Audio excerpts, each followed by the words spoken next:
lucky for you, your armor was protected.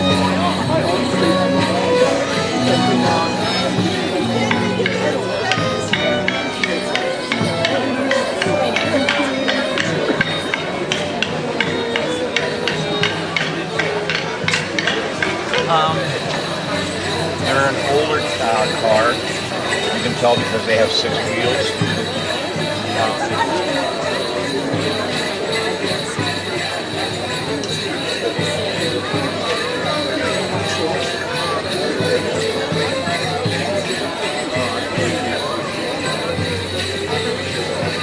And then we just want to tape it in place.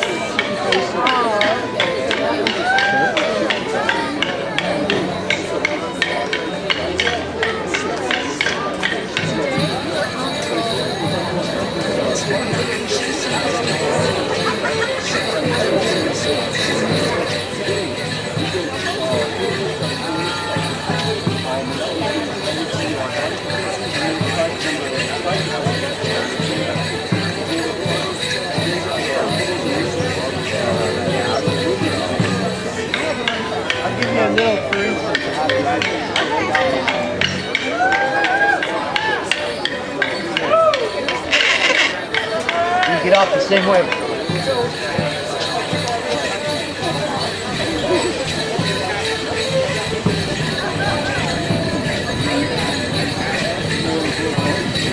Everybody, welcome to the House of England Village Fair. We ordered some lovely British summer weather, a sprinkle of rain, a bit of wind, and you never know, some sunshine. We're going to start today with the Pledge of Allegiance, and then we'll talk a little bit about what we have going on today, and we have some fun acts for you. So if you would still, please stand if you're able, and Jocelyn is going to do the Pledge of Allegiance.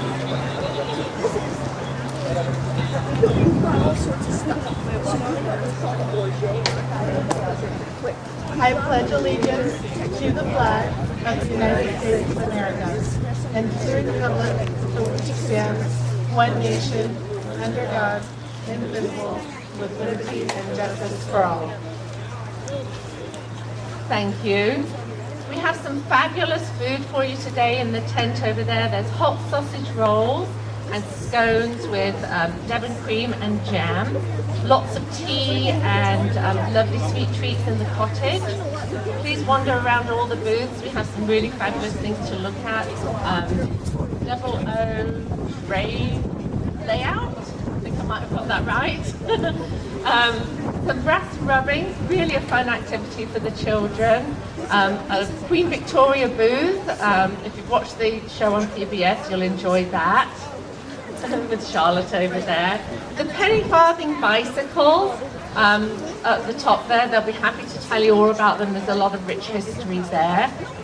The booth with the blue net around, the Queen is in presence there, and you're welcome to go get a photograph with the Queen. And then the Costume Guild we'll have coming up soon. So we have the San Diego Costume Guild, and then we have the special treat. The Queen's Corgi is going to make an appearance. And then we have some English country folk dancing, Morris dancing, and folk country dancing later. But right after the Corgis, we're going to have a fabulous display of chivalry at Dean of Arms, and they will warm up after the Costume Guild, so that'll be really fun to watch. But right now we have some characters from the San Diego Costume Society, and we're going to tell you a little bit about their costumes. What's up next? This looks like Mother Goose. Hello, Mother Goose.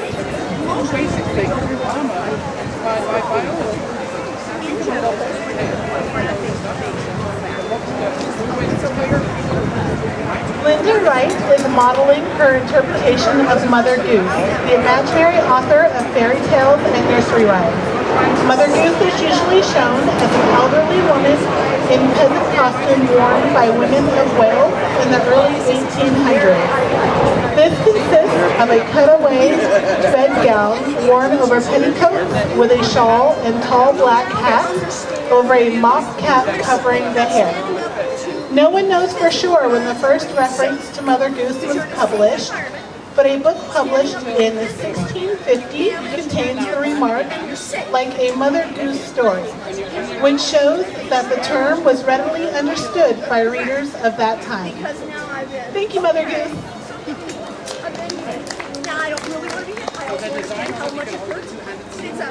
For our next character, British mystery writer Agatha Christie chose a Belgian immigrant as one of her most famous detectives living in the countryside of Essex. We're introduced to Hercule Poirot in Christie's book, The Mysterious Affair of Styles. Monsieur Poirot was not a hard-hitting, fast car-chasing kind of detective, but rather preferred to gather the facts and use his little grey cells to solve the crime. Particular about his dress, from his bowler hat to his spats, he was a striking little figure. He was most proud of his fine moustache. Merci, Monsieur Poirot.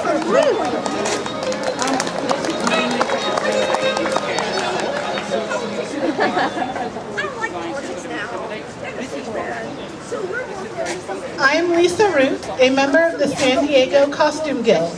I present to you my version of the sorting hat of Harry Potter fame. The sorting hat sifts Hogwarts' new arrivals into one of four houses, which are Gryffindor, Hufflepuff, Ravenclaw, and Slytherin. There wasn't a pattern, so I had to design one, and remember to add a screen patch so I could see. I constructed it from a portion of a skirt pattern using a suede polyester. The color is called potting soil, which amused me. The inner brim is balanced on a large hula hoop. At a suggestion from a friend, I have pockets to hold sorting cards to hand out to interested kids. Some of the cards have a bonus on the back indicating they've been chosen as a Quidditch captain. Here's a modified portion of the Sorting Hat song from Harry Potter and the Sorcerer's Stone by J.K. Rowling. Oh, you may not think I'm pretty, but don't judge on what you see. I'll eat myself if you can find a smarter hat than me. You can keep your bowlers black, your top hat sleek and tall, for I'm the Hogwarts sorting hat, and I can cap them all. There's nothing hidden in your head the sorting hat can't see. So try me on, and I will tell you where you ought to be. So put me on, don't be afraid, and don't get in a flap. You're in safe hands, though I have none, for I'm the thinking cat.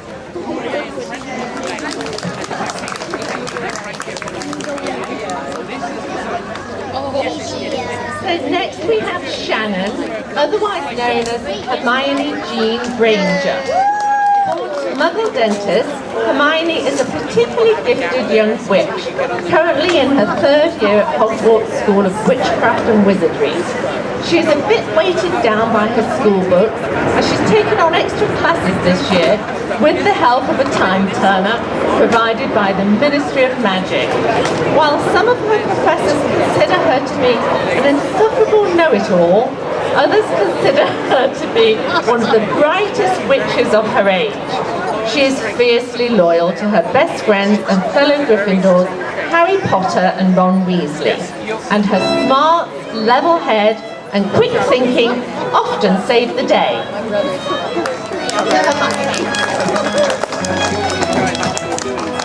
All right, and next we have some characters from Chitty Chitty Bang Bang, and they will be speaking for themselves. Hello, I'm Truly Scrumptious, and this is Caractacus Potts. Caractacus Potts is a wild inventor. He has 2 children, and they play hooky from school one day, and they run into Truly Scrumptious. Together they all go together to the beach and have fun, and Caractacus tells them a story about a wild flying car. Their Chitty Chitty Bang Bang was written by Ian Fleming. He actually had one of a car like that, and it made a lot of noises and pops. So that's how it's got its name. The story was written in 3 parts in 1964. And unfortunately, Ian Fleming never got to see it get published. It was published about 10 days after his death. He wrote it for his son, and later it became a movie in 1968. And that's when my character became part of the story. She wasn't originally in the novel. Our outfits are replicas of what Dick Van Dyke had worn in the movie. Leather jacket and nice riding goggles on his hat so that the wind wouldn't get in your eyes when you're riding around in a flying car. And my outfit is made of Swiss dot, shim fabric, and a bonnet tied with a scarf so it wouldn't fly off either. Thank you very much.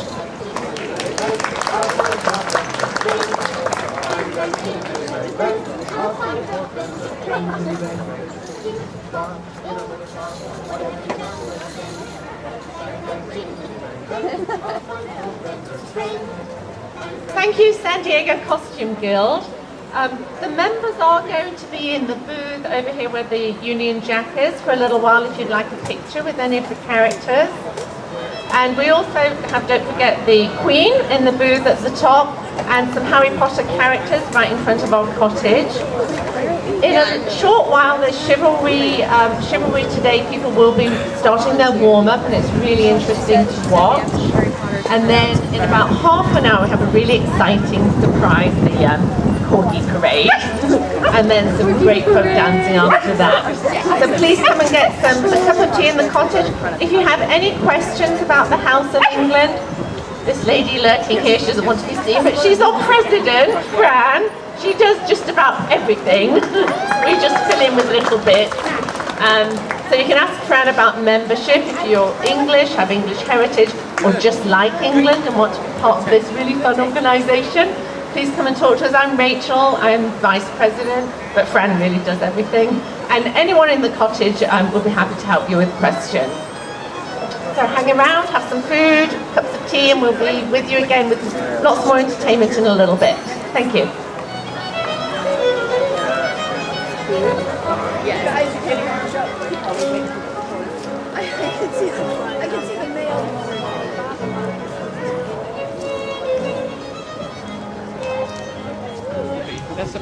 They're heavy in your hand. You want to try it on?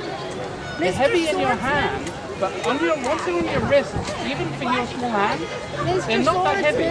Do you have something you need me to hold? I do. So a two-handed sword. One hand at the top, one hand at the bottom. There you go. Think of that. Let's watch out for this. Even though it's not got a sharp edge like it normally would, it's just whacking in the head. You would just like, Look up here. when they were making it, they would hit the edges and make it like flat. Here, look up here at the camera. Yes, that'd be a nice sword. Right, so it's surprising how light they are once they're on your wrist, right? Right, so this is good defense on the outside against getting cut, right? And then as you close your hands, they open up. So we call them lobster claw gloves, which are inspired by that biology. There you go. Now, come back a little bit with me. Promise me you won't stop turning this around. Okay, just hold it up still. There you go. Can you close it again? So it's again not that heavy. No, I'm glad you enjoyed it. He's now quite famous.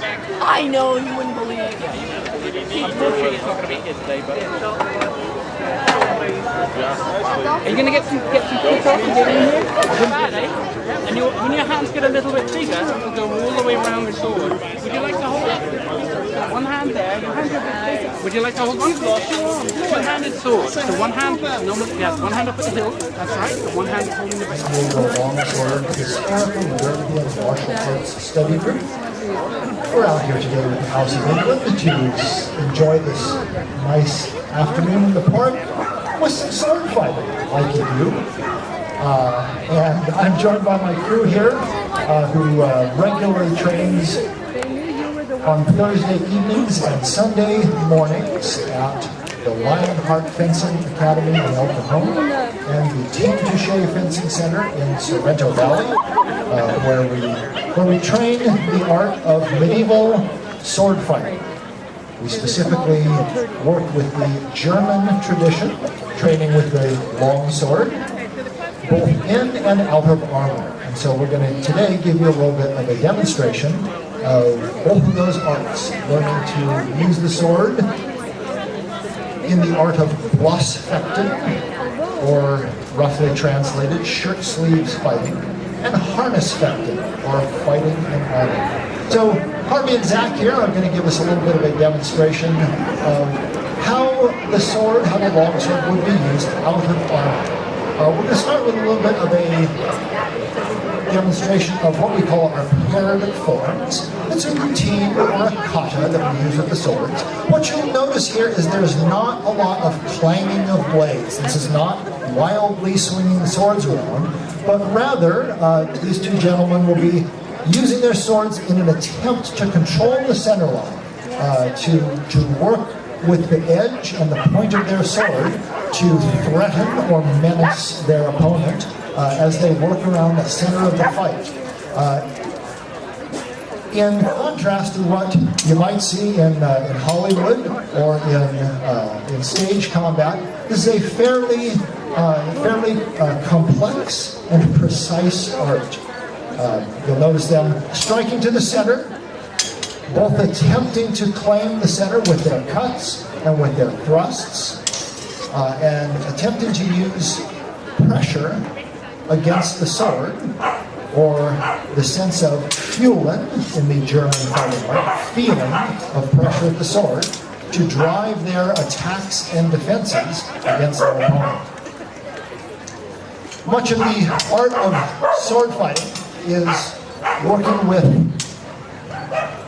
with binds, which is to say, striking to contact and control your opponent's sword, and winds, which is changing the angle or direction of your sword once you have come into contact with your opponent's weapon. It's a much more subtle art than simply trying to strike over and over again and leave yourself undefended while you're doing it.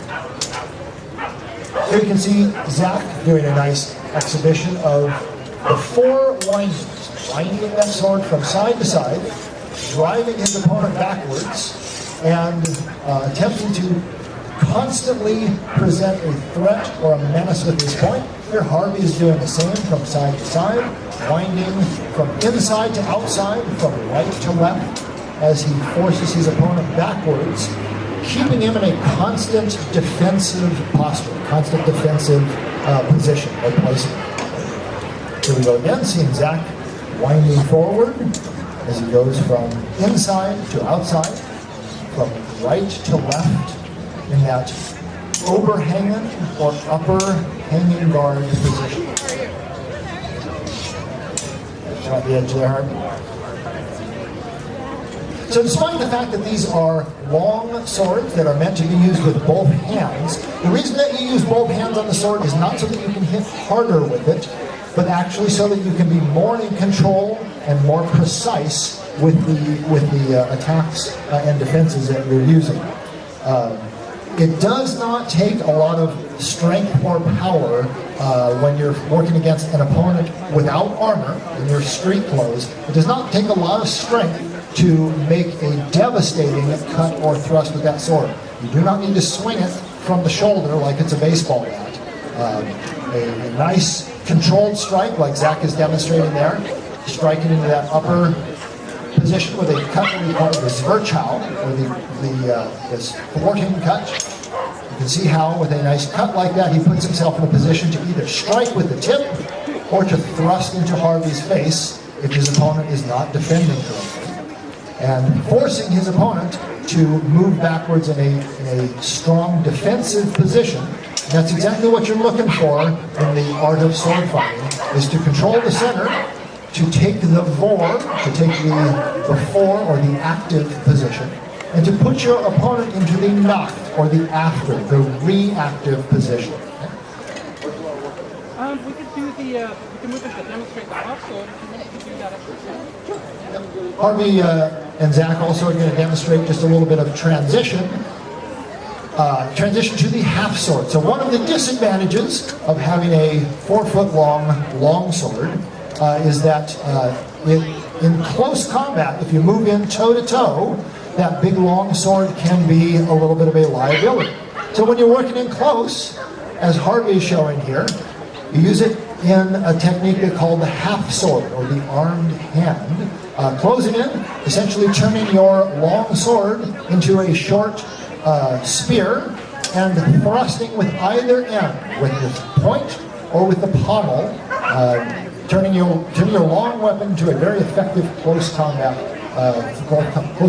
weapon. Zach is going to use the other side of the exercise here as Harvey strikes at him, moving in with his half sword to close that distance and threaten with either side of the sword.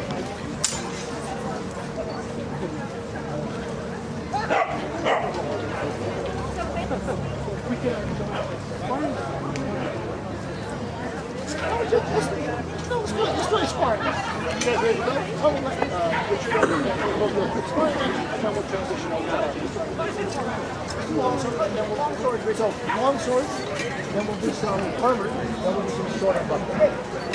All right, and with that, Richard and April are going to come out onto the field and demonstrate the techniques that we've just seen in a sparring match, in a free play match. So look for some of the techniques that you've seen there.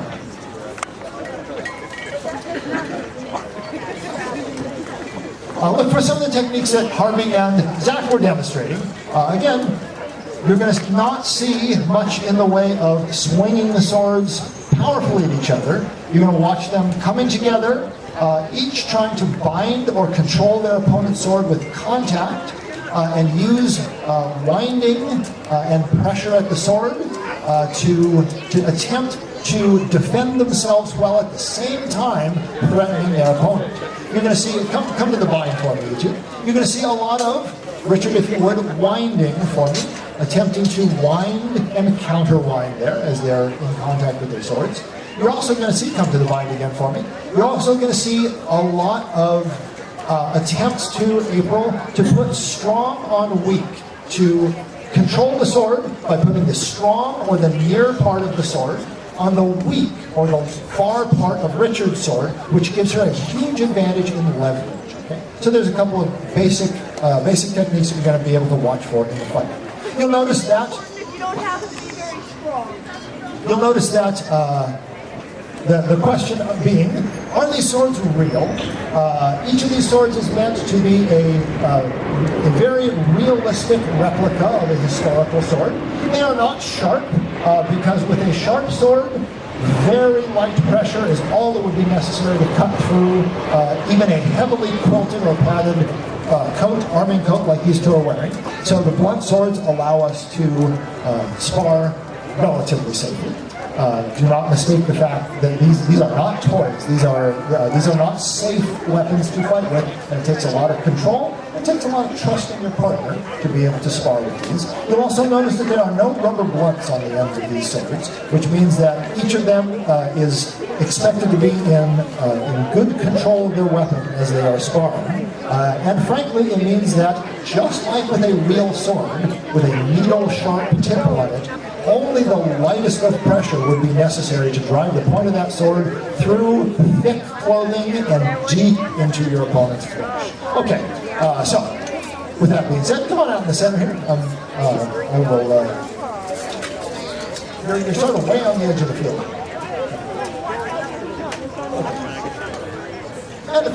And for all those who are right on the edge of the field, can you do me a favor and just scoot back so you've got about an arm's length between you and those ropes. The sword does not know where the edge of the field is, okay?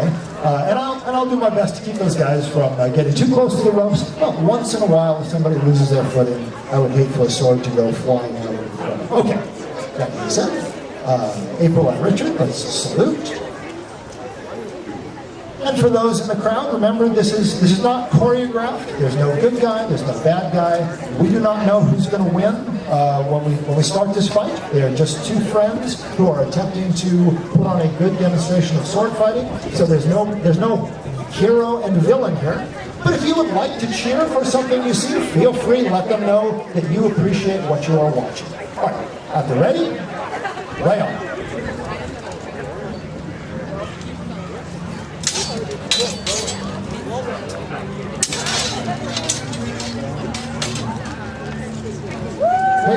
Good strike with the pommel to April's face as Richard received a thrust into the strike. All of our bouts are done with counted blows, and we're going to go to 3 blows, so that'll be 1 blow each. At the ready, lay on.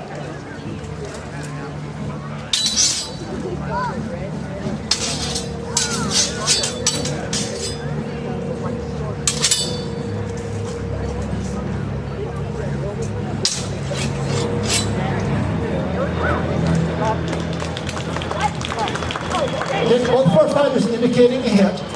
Richard showed a hit to the arm, April showed a hit to the hand, but Richard said his blow landed flat, landed with the edge of the blade, and would not have been a valid cut. So 2 hits on Richard, 1 hit on April. At the ready, lay on.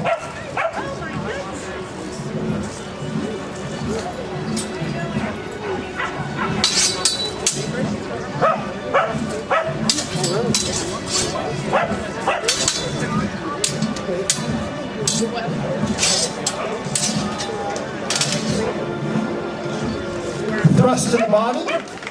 3 hits on Richard, 1 hit on April. Victory, April. Let's have a round of applause for our fighter. Nicely done. Nicely done. Good demonstration of good aggressive fighting there with the German longsword technique. All right, and that being said, I'm going to turn the microphone over to April, and we're going to gear up for a little bit of armored combat. So you'll notice. That our fighters are wearing a fair amount of armor. In reality, armored men fighting, depending on the period. Now remember, the Middle Ages started in 500 by modern counting and ended up in 1500. So when we talk about medieval, it covers a whole lot of territory. What we're seeing here is technically late medieval.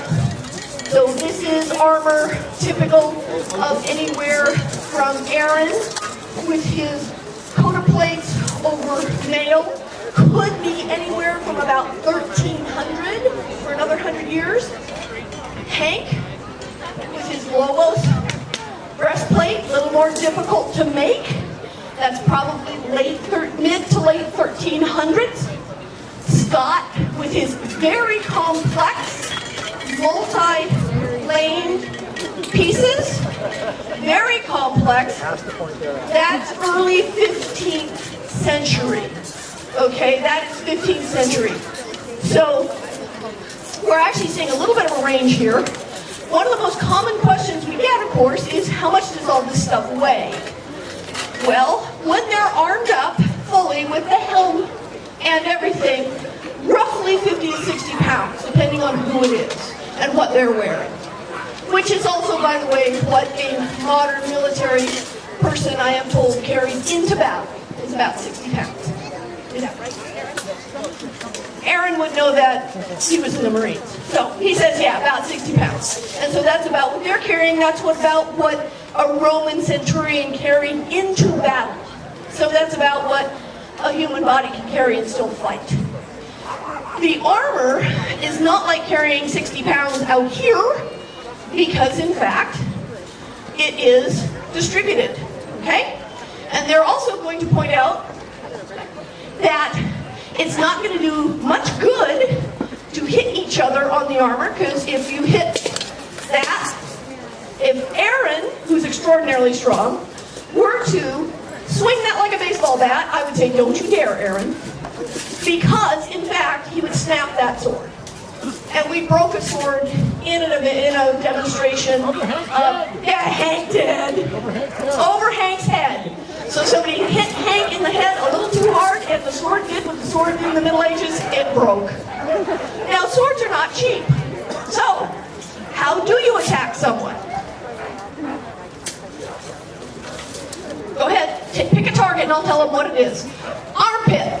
Armpit is a very good target because, of course, you cannot plate your armpit.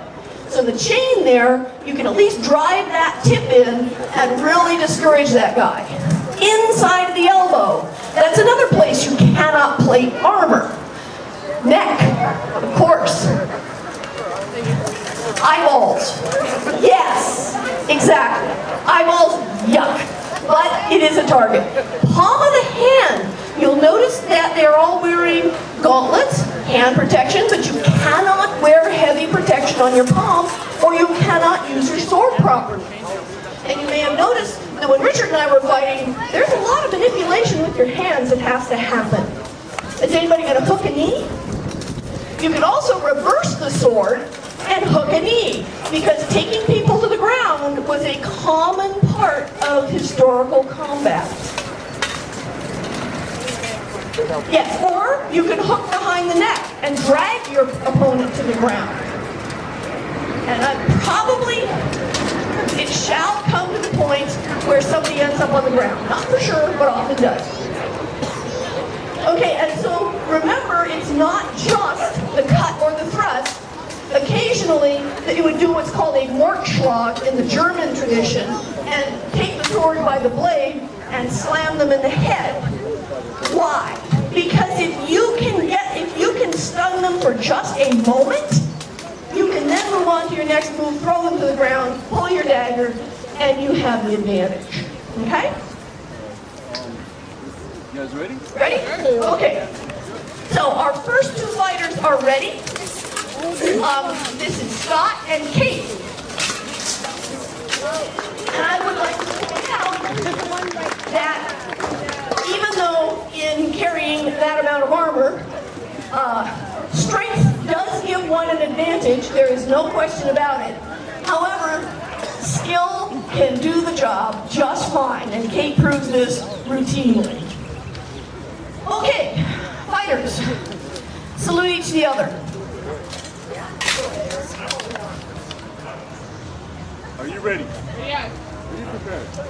For honor and chivalry, lay on.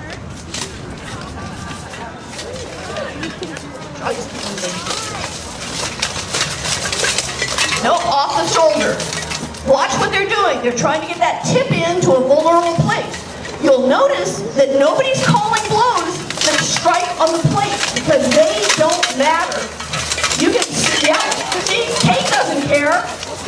Yep, now he could be distracting her. Got him in the neck. One on Scott. So while Scott was busy trying to hit Kate in the head, which is sort of silly because really it's not going to do that much, she stabbed him in the neck. That's a much more effective blow. Stand ready. Lay on.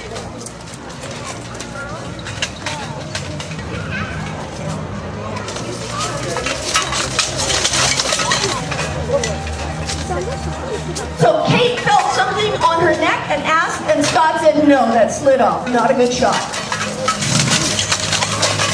Dagger. Kate can't feel the dagger tip.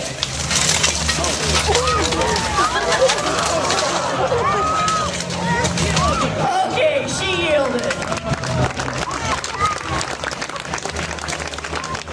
So that is historic medieval fighting. That is all out, that is straight out of the manuals, those techniques. Now, that takes a tremendous amount of trust and a tremendous amount of training, because if anybody gets a little too excited and throws their opponent to the ground, the fastest way to get a concussion, and you all know from football issues, concussions are extremely serious and have permanent consequences. The fastest way to get concussion is to have somebody throw you down and have your head hit. So that takes a lot of trust and a lot of training. There they're going. They're trying to get the advantage with that half-sorting position. Remember, they must protect at the same time. Attack is not the best answer. Scott said no. No, Scott said yes. Oh, Scott said yes. I'm sorry. I misinterpreted that. 2 hits on Scott, 1 hit on Kate. 2 hits on Scott, 1 hit on Kate. Ready? Lay on. See, they're looking for an advantage to get in and defended at the same time. He tried for her armpit, missed. A Marchschlag. But she said, yeah, I felt it, but who cares?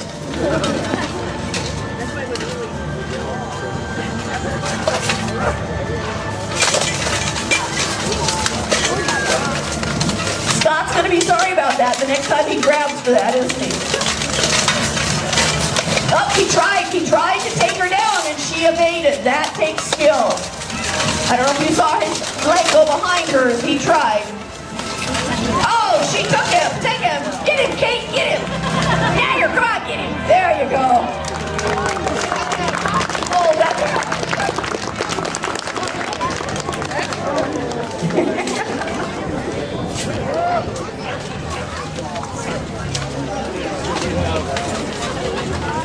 On Scott. And victory to Kate. Victory to Kate. We're going to let it go. That was a really nice takedown. What Scott may or may not have realized is he had lost his dagger before they went to the ground. So if he tried to get his dagger, it wasn't going to be there. Nice fight.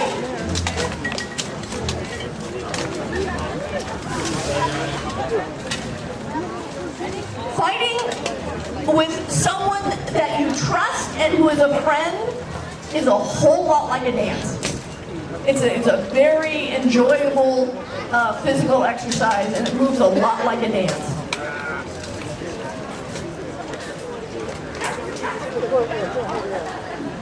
Okay, so the other thing you might notice is Scott is having a lot harder time breathing than Kate, and that's because Scott has very few air holes. He's trying to breathe through about 6 itty-bitty tiny air holes, and Kate has a more elaborate faceplate with more air. So I did stop. Okay, so the next 2 fighters are going to be Aaron and Hank. So Aaron has the black coat of plates over the chain mail, and Hank has that breastplate called a globos. Now that was considered a very stylish looking breastplate.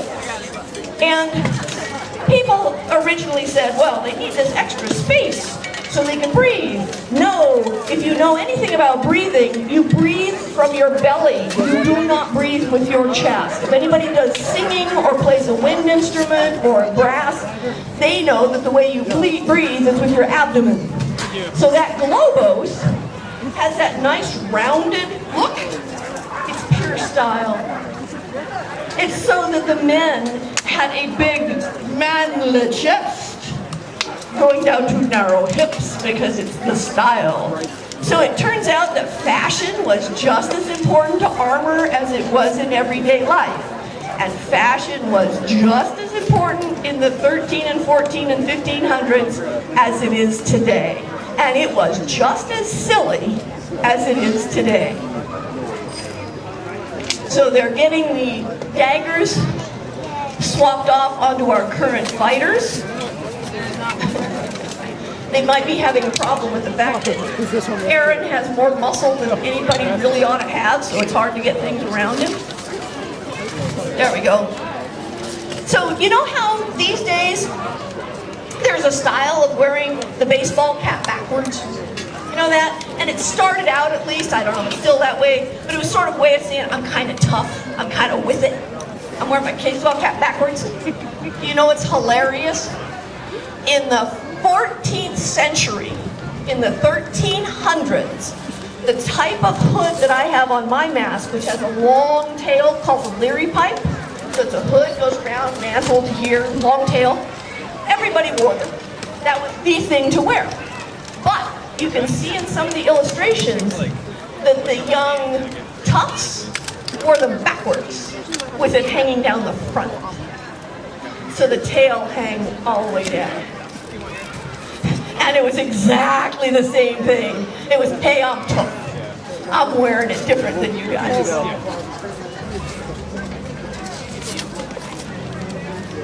So you can imagine it takes a little time to get all this stuff on and fit correctly. And you really want it to fit because you may have noticed that when they're fighting, they're working hard and they are pushing hard, and you really don't want, you expect armor between you and your opponent in this, and so the strength of your pressure expects armor. If the armor is not there, it's not going to go well, and nobody wants to hurt their friend. We want to hit them with swords, but we don't really want to damage them. Are we ready? Aaron, are you ready? You're good. Okay, we have 2 fighters ready to go. Stand ready. Up, ready. Lay off.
Okay, so that is a demonstration of exactly why we ask the people at the edge to be ready to move. Because it's hard for them to see and stop.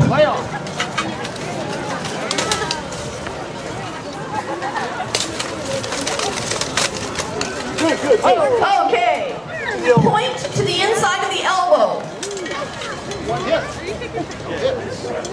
Ready. Lay off.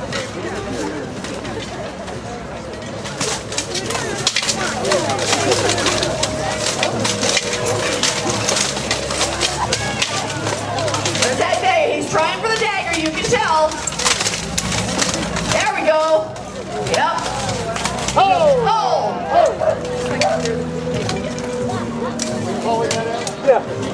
Yeah. So, Aaron called the strike to the neck. The first one slid off, and then Hank got it where it belonged.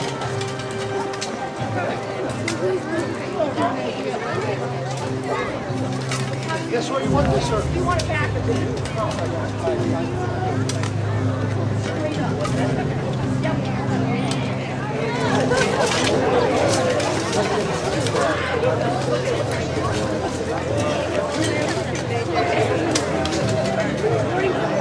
So currently we have 2 hits on Aaron and none on Hank.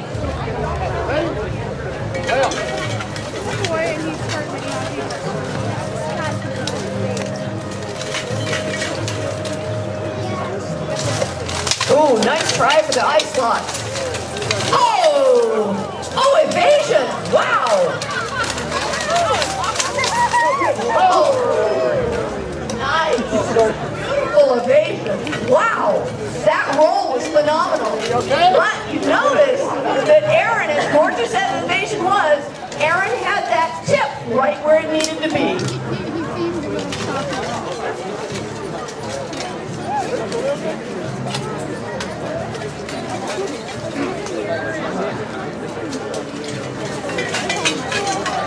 So, Aaron's ability to be online even after Hank did that phenomenal evasion points out the importance of keeping your tip engaged online. If he had let that tip drift off 3 inches, he could never have pulled that off.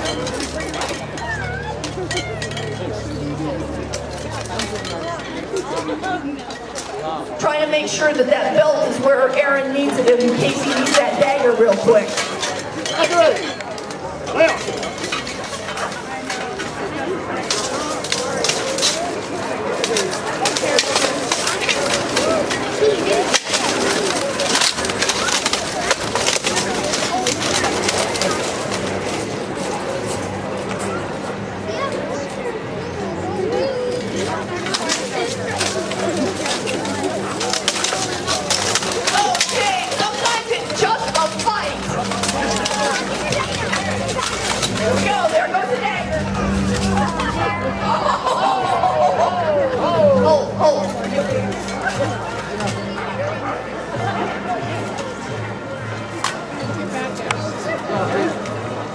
All right.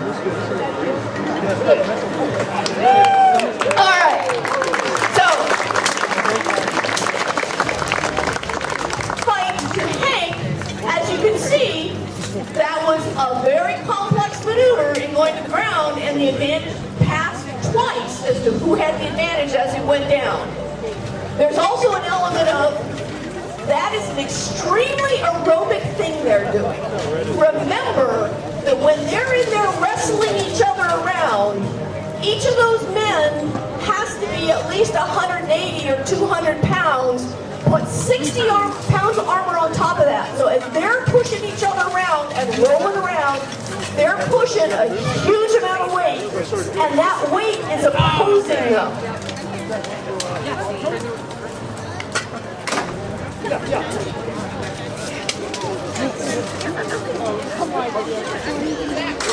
Okay, so just to show a little contrast and to give our armored folks a chance to catch their breath and our unarmored folks a chance to play, Richard and Harvey are going to do another longsword fight. Now that you have seen the armored fighting, and now that you've also seen perhaps a little of the unarmored, watch for the difference, okay? There are similarities. In both cases, the point needs to stay a threat to the opponent, okay? But in armored combat, it's that half-swording technique to get in and wrestle. With Harvey and Richard, they are going to be trying to keep that point always as a threat to their opponent.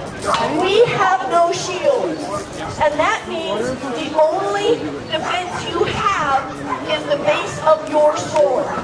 So as long as that point is at you, you have to pay attention to it.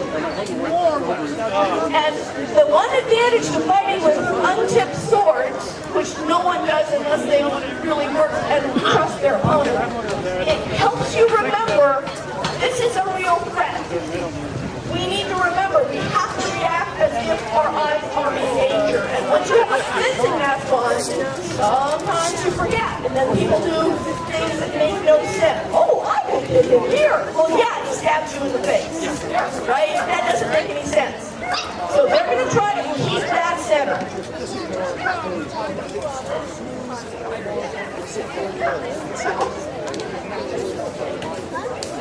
Okay, so I'm going to stand over here. And they are going to fight. Gentlemen, stand your ground. Salute. Lay on.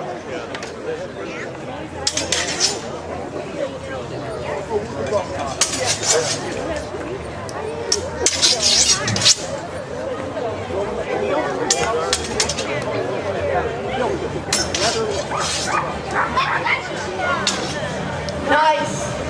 Nice. Good slice across the back. One on Harvey.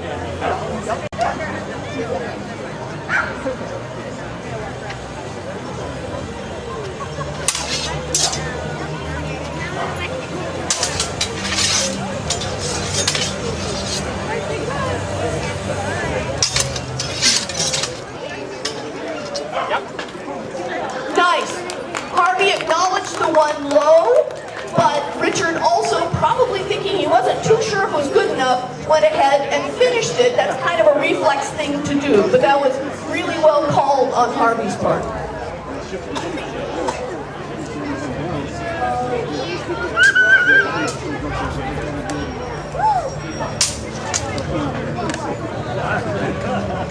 Okay, so Richard called a strike on his arm. Good. Two on Harvey, one on Richard.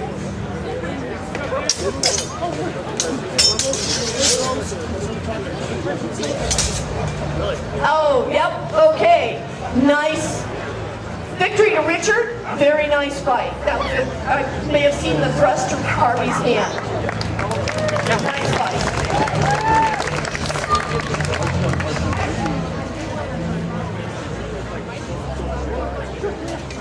Richard, you want to do some sword buckle? That's a nice fight, Calvin.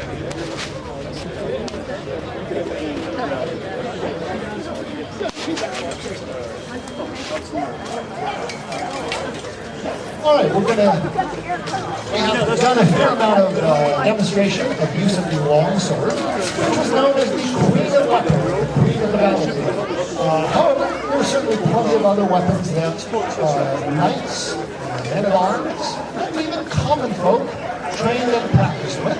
It's important to remember that they trained in martial arts back in the 14th and 15th centuries for exactly the same reasons we do today, which is to say, sometimes for defense and battle and even dueling, but just as often for sport and recreation and physical fitness. So certainly not every sword fight was a fight to the death, and it was not at all uncommon for a sword fight on a Sunday afternoon in a place outside London called Smithfield, for sword fights to be purely recreational and for enjoyment only. And one of the types of weapon systems that they liked to do that was the sword and buckler. Sword and buckler often last one of those funny little round things. Are they hats? Are they shields? The buckler was the type of shield that our fighters would use if they were fighting with one hand sword. Often you think about those large triangular-shaped shields, but it's mighty unpleasant to try to carry one of those around with you all day. A little buckler, however, can be strapped to your belt and carried in a very handy way and provide a very significant amount of defense if you find that you suddenly have to defend your life during an armed encounter. So sword and buckler is a very effective fighting system. They were leaning against the wall.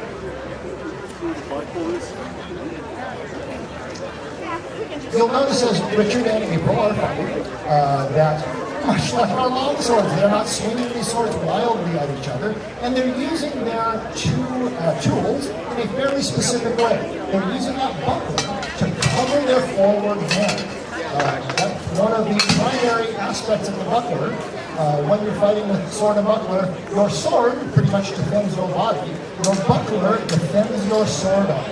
And if your arm drifts out from behind that buckler, you're really giving your opponent a free attack at a fairly vulnerable target. However, as April just demonstrated, the buckler can also be used as a weapon. And offensive use of the buckler is certainly well documented in manuals that show how to sword fight with a sword and buckler. Much like the long sword, you'll see them working to bind their opponent's sword to come into contact with the blade. But the sword and buckler gives them a particular advantage. Which is, once their swords are bound, April can use her buckler in an offensive way to control both of her opponent's weapons, the sword and the buckler together, and free up her sword to make an attack. So that buckler lends a little bit of flexibility to the fighting style. So, Richard and April are going to do a little bit of sparring with the arming sword, a short sword, and a buckler. Salute. At the ready, and lay on.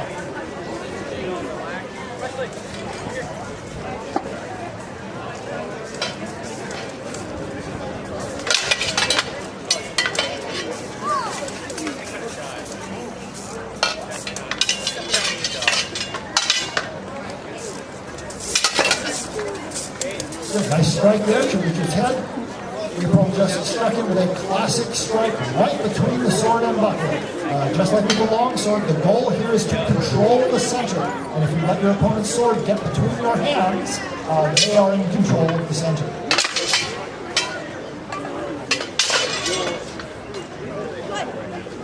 One hit on each. No, Richard said no hit on April's head. You might point out that he hit me in the head 6 times because I was so busy attacking I forgot to defend. Okay, so April said she neglected her defense because she was so excited about the opportunity to hit Richard inside. What do we say about that head hit, April? Yes or no?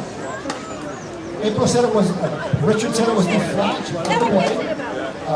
So our fighters, we waved that one off. 2 hits on Richard. April, lay off.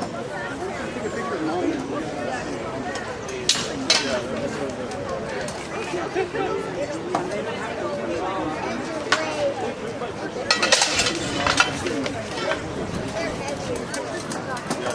hit on Richard. Third hit on Richard. Victory to April. Nicely done. Let's give our fighters a round of applause. Well done. You'll notice, before you two walk off the field, you'll notice especially in the sword and buckler, when we are so close, we're at such close range, much of the use of the sword is not using it like an axe or a club, and not making big powerful strikes. You're actually using a lot of slices. But placing the edge against your opponent like an arm or a leg and drawing across, a particularly effective technique with a short sword that requires very little movement of the sword. Much harder to defend against a slice than a big powerful cut. All right. There we go. One more round of applause for Richard and April. Well done.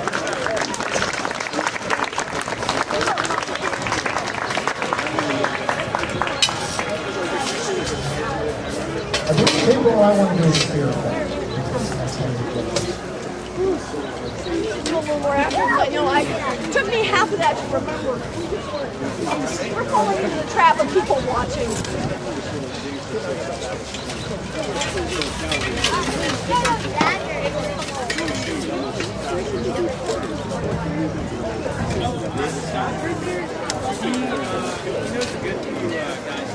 Okay, so this fight is going to be between Scott and Kate, and they're going to use 7-foot spears. I mean, there's a beautiful place Now, to get them from, but I think the organic 7-foot spears are a very interesting weapon to use. They actually really help people recognize what Scott was talking about earlier, which is the leverage of weak against strong. So with especially the one-handed sword, that sword is so short that if you are an inch long when you're in the bind, you don't have a choice to correct it. It's too fast.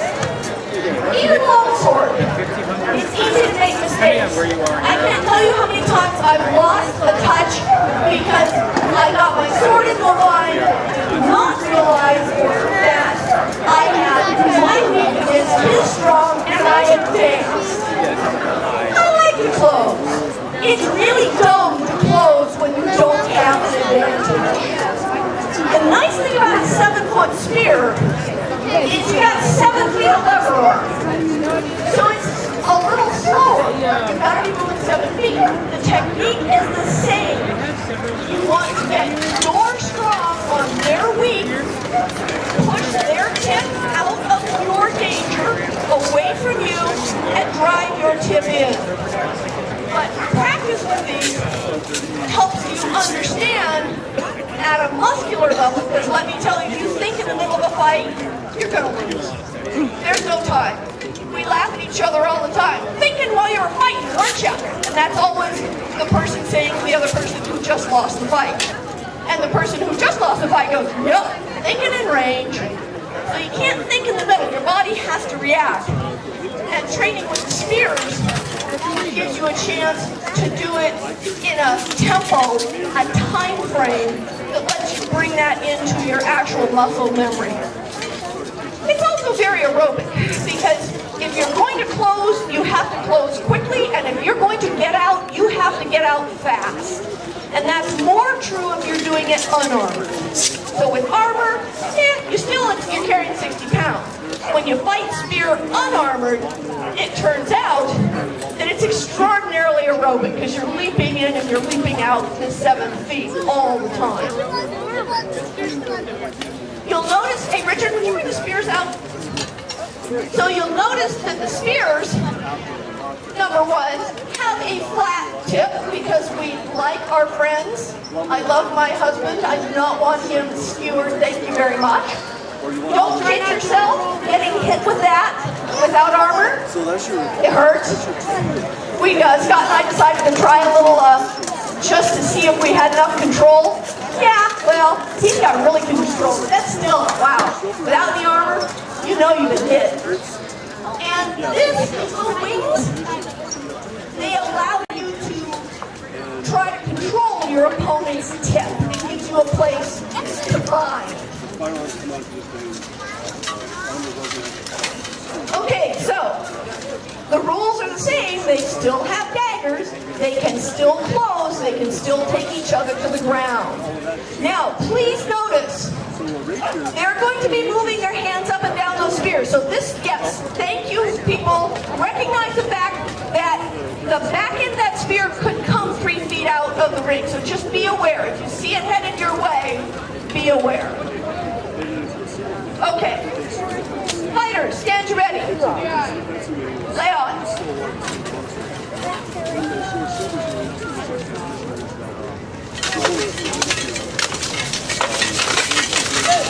Good strike at Kate's throat.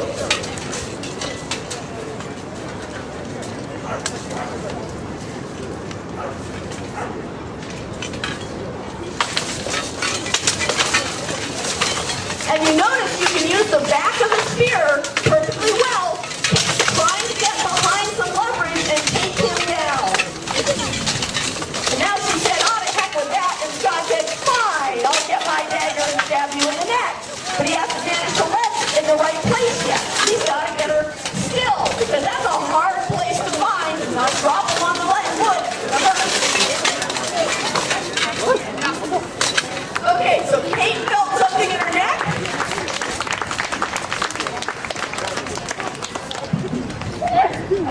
And Scott needs a little help getting the dagger back into his sheath.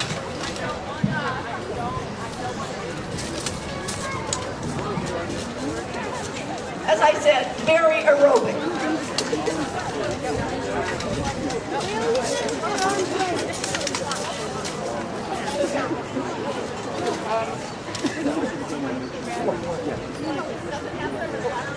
Okay, so all that wrestling around and nobody got a point. Okay, so we now have one on Kate. One on Kate. Oh, excuse me, try that note. Now Scott remembers that's oxygen deprivation. 2 on Kate. Hit the head too many times. 2 on Kate.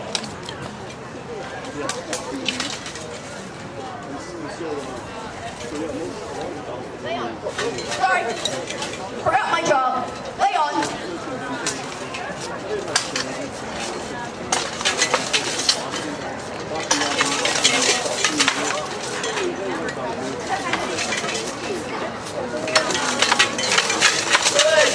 Good move, Kate. There's that leg, trying for a leg. Get him the swing. Oh, got him down.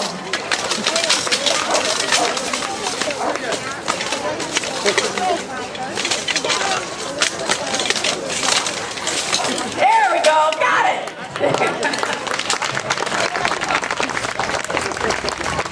Moving on, Scott. Yes, we're both very tired. So notice the fight doesn't stop just because somebody's on the ground. They cannot see their daggers. They know it's somewhere down there, but those gauntlets are very hard to work with. So nobody's giving up until the absolute necessity of, yes, I have a point in my throat.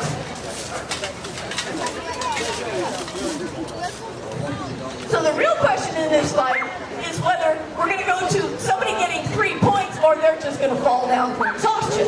Either one will stop the fight. All right. Lay on.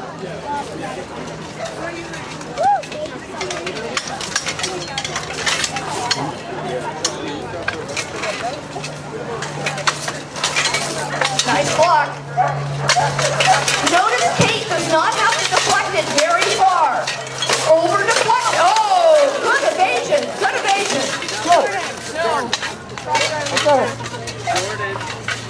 Okay, Scott said he got hit, and Kate said that was the side of the spear, not the point.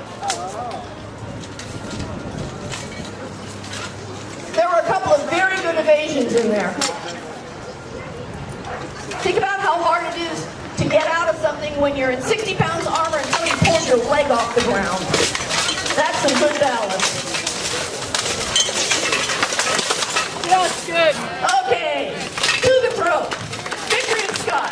I think they're both going to go over the side and pant for a while.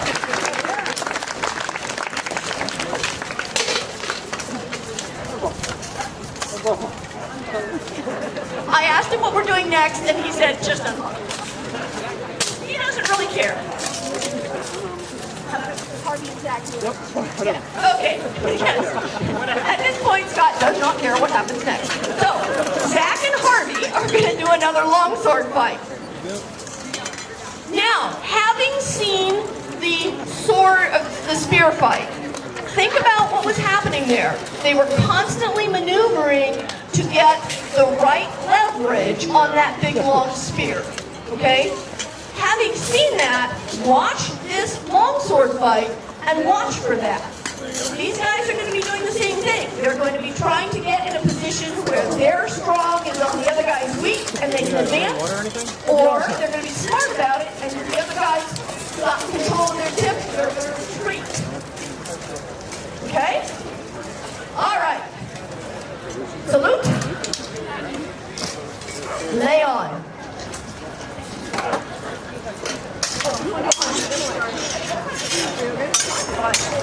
I'm not throwing.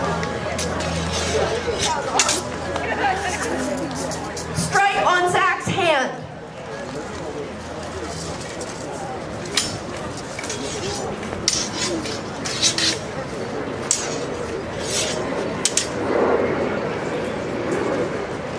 Okay, second strike on Zach's hand.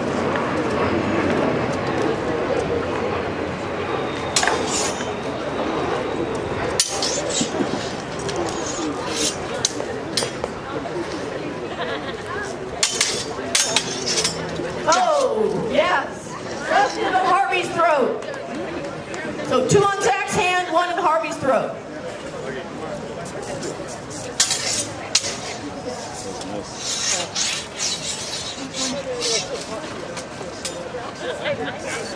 Okay, 1 each.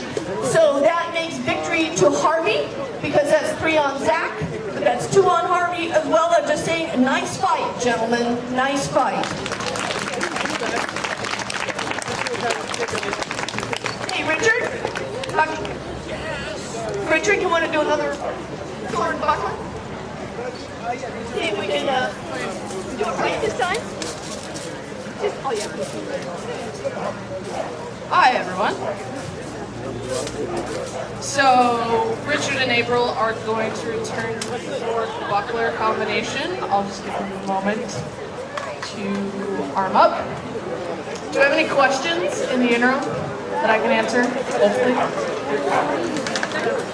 No one? You're all experts on medieval fighting and armored and unarmored. I have a question. It's good, yeah? So you're saying that women used to fight in that time? So the question is, did women fight in armor and unarmored? So unarmored, certainly. Yes, women trained unarmored. There's actually a historical picture of a specific way to tie your skirt so you can practice more easily. And there were certainly women knights. Now, the specific numbers about, there are thousands of men that were knighted, and during one specific period, there were 68 women knighted. So, very, very few comparatively, but there still were knighted. So, are we ready, fighters? Alright. Richard, are you ready? April, are you ready? Fighters, salute. For honor and chivalry, lay on.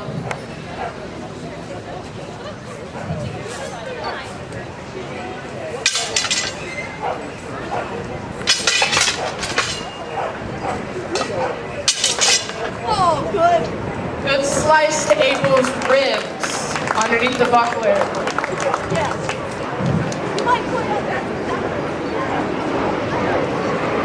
April would like me to point out that she was focusing too much on the attack and needed to defend, and that's what happened. So, 1 against April. Lay on.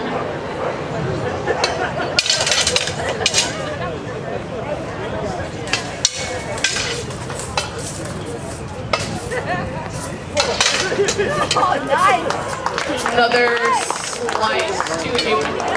Yeah, another slice to April's hip. Notice you broke me up this buckler. So, one of the things, fighters, go ahead and lay on while I explain this. So one of the things that you want to do when you're fighting with sword and buckler is you want to get the buckler out of the way, because this is a shield, it's a very effective shield. So what Richard did to get that point in was And, okay. And then still 2 against April, 1 against Richard, stab to the hip. So to get that shield out of the way, you gotta distract. And that's what Richard did to get that point in.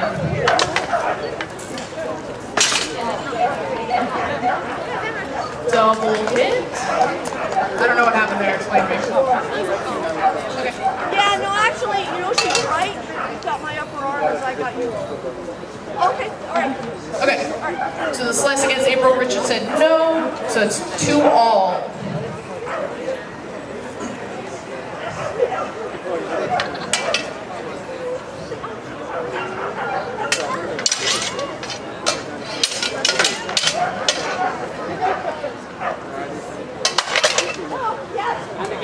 Very nice.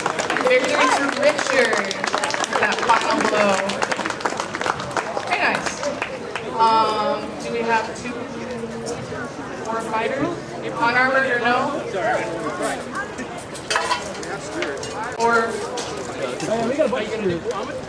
alright, so armored next with Hank and Aaron. We have another question.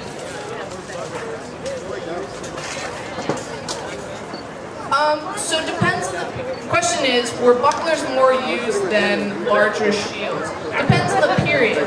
So for armored knights early on, during like crusades and stuff, where they wore mostly chain, they didn't have a lot of the steel plate, and while good against slicing, and most of the things, stabs and bludgeoning weapons, so like maces, still do a lot of damage. So they would carry a shield to protect the majority of their body against those kind of bludgeoning weapons.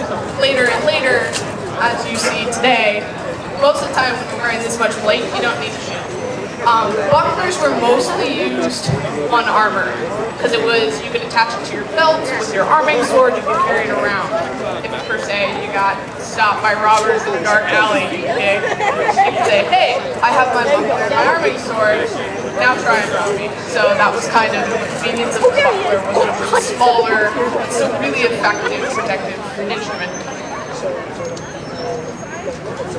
Question? Yeah. Are you guys, what are you guys doing? Spears, yep. So question is, okay, question is, what is this? This is as safe as we can make it version of a poleaxe, which was kind of the knights in armor's weapon of the later age when you're wearing a lot of plate, because it has a hammer, Thank you. Back, which you can hook, like you saw Scott tried to hook me with. Yes. Again, safe as we can make it version, because we can't use an actual version. And we might use these today, we'll see. So see how many fights we get in. Alright. So, are you ready, fighters? So, spear fight. So, spear fight number 2. Aaron versus Hank. Fighters, stand you ready. Salute. For honor and chivalry. Leon.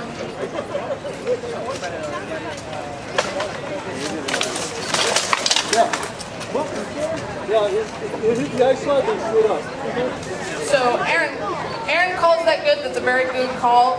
The tip of that spear went right over his eye slot. Now those tips are blunted. Fighters, go ahead and lay on while I continue. Those tips are blunted for that exact reason, so they don't go into the eye slot, and one of us doesn't have to get carted off in an ambulance. So stab to Hank's armpit, 1 each. Ready, Leon.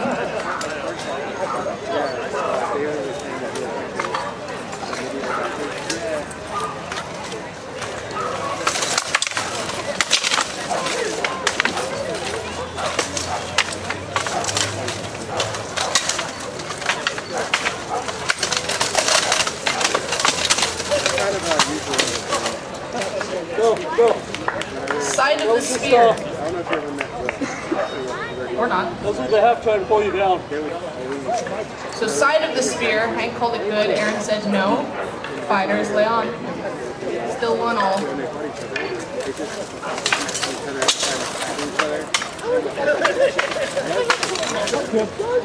Stab to Hank's armpit again. 2 on Hank, 1 on Aaron. Fighter, stand you ready. Play on.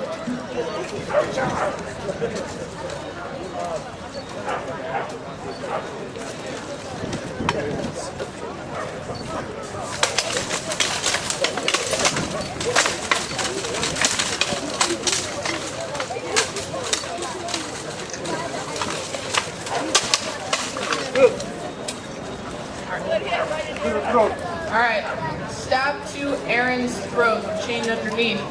2 all. Yes, that was a very nice one. Ready, lay on.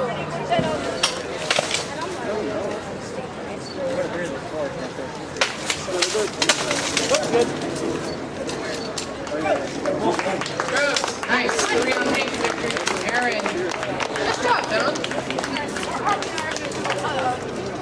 We have about 10 minutes left. Alright? That's exhausting. Alright. So, while April and Harvey get armed up for another unarmored bout. They're pretty quick. So, again, like we've said before, running around in armor, not literally running around. No one wants to run in armor. Worst thing ever. It's a lot of work. And we go to demonstrations like this a lot. But I mean, this is a modern age. Most of us have jobs. Yeah, what happened I was, have school. see the lugs?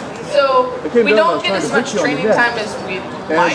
You felt- But just think felt blood about going in, it wasn't knights in much. armor in medieval times. This was their job. They trained for hours a day to do this. And we're just lucky that we'd be able to get to.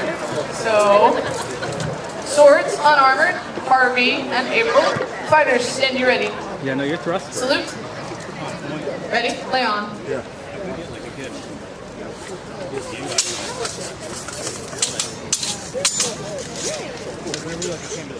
Yeah, we came to the bind. What was happening is we were just letting it open up just enough. Top of the head on Harvey. Nice. Yeah, a couple times I hit the breastplate. Continue.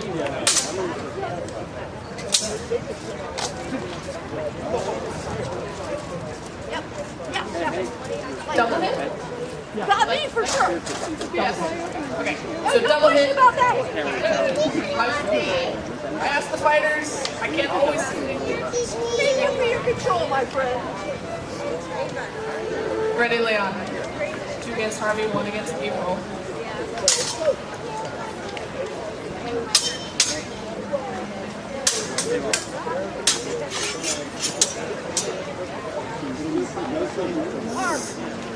Double hit again.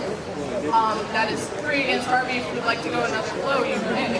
I might point out that Harvey and I are not paying enough attention to our head. So, in that case, double strikes happen because if you'd like to do another blow, go ahead and lay on. Double strikes happen because, hey, this is a demonstration. No one's going to die. No one's going to get injured. So sometimes defense isn't always the first thing that we're thinking about. So then we're actually trying to strike a blow on our opponent. And slice on Harvey. All right, victory to April. Very nice this one. Yes. I just wanted to point out that you could tell, even though I got a slice in as he was doing it, Harvey did exactly the right thing. We were close. He's stronger than I am. He went to grab me.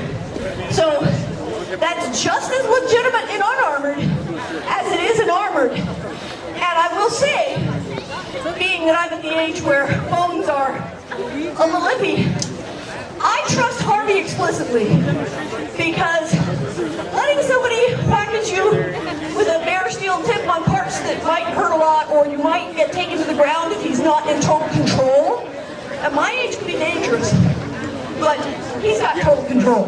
All right. Another round of a hand for our last two bouts of fighters. Do we want to do one more unarmored and then one more armored? Yes? No? I don't know.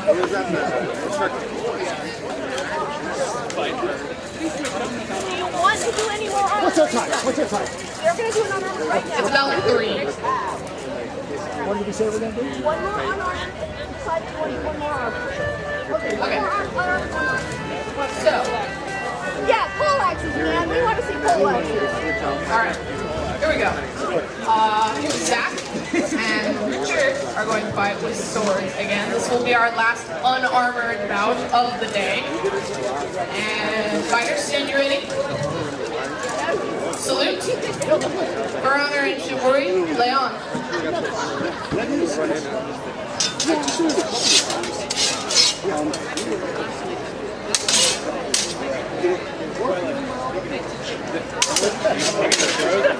Yeah, I noticed that. So, Oh no. okay. So, Richard thought that was a good blow. Zach said no because he thought he only hit cloth. That gambeson does do a considerable amount to protect you. It is several layers of linen.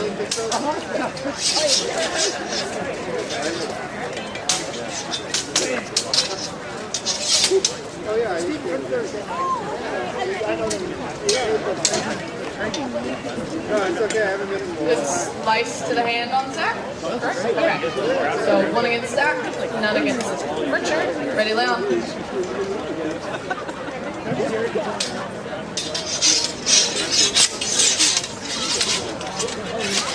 Where is?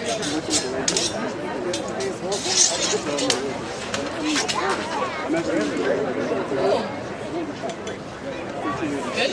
All right. 2 against Zach, none against Richard. That was a nice yield because Zach lost his footing. Ready? Leon.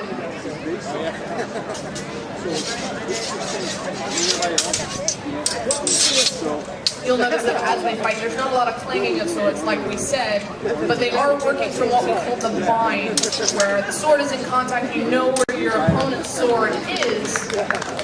Hit on Richard, very nice. 2 against Zach, 1 against Richard. Leon. But they're working from the bind, and that allows them to feel almost where their opponent's going to move before they move, because they can feel the pressure along the blade, and they're working from there. Because instead of just watching the sword and maybe missing timing in a block or a defense, they can feel where their opponent's sword is. Another slice on Richard's arm, and Richard says no to a blow that Zach was asking about. 2-all, gentlemen. Ready, Leon.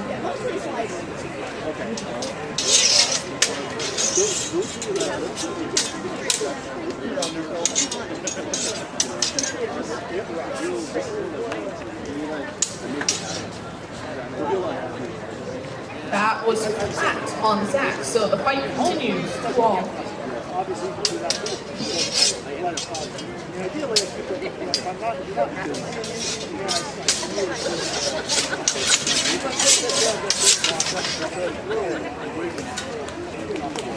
Good on Zach.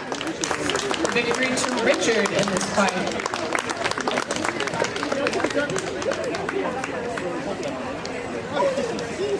Armored fighters? 2 more armored fighters. We're going to do one last fight with the pole axe. Aaron. So,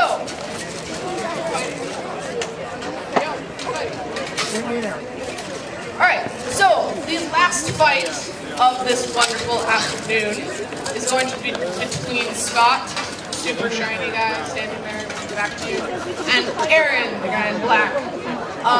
They will be using Pole axes!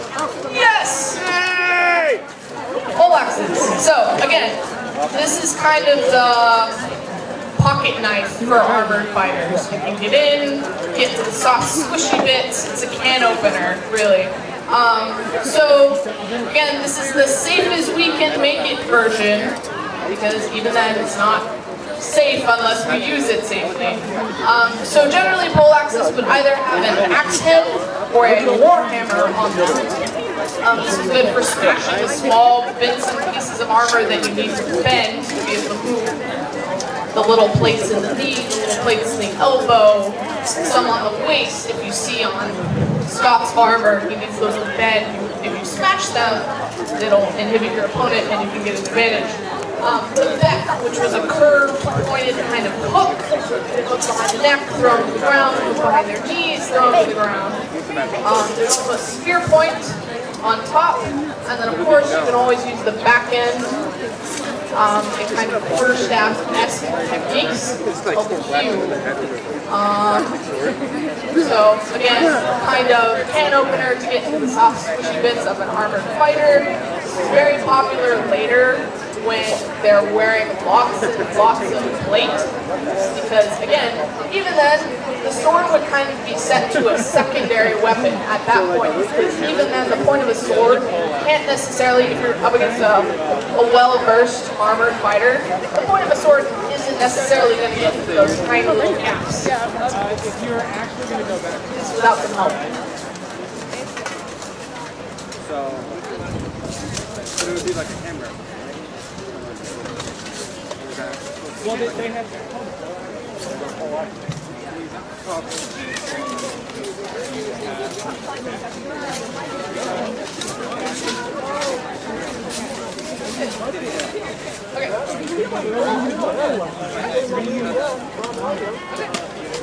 So, fighters, stand you ready.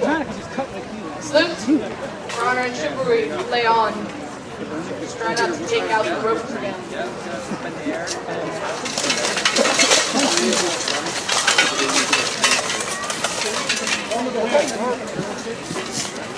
Point the palm of the hand on Aaron. One against. Ready, lay on.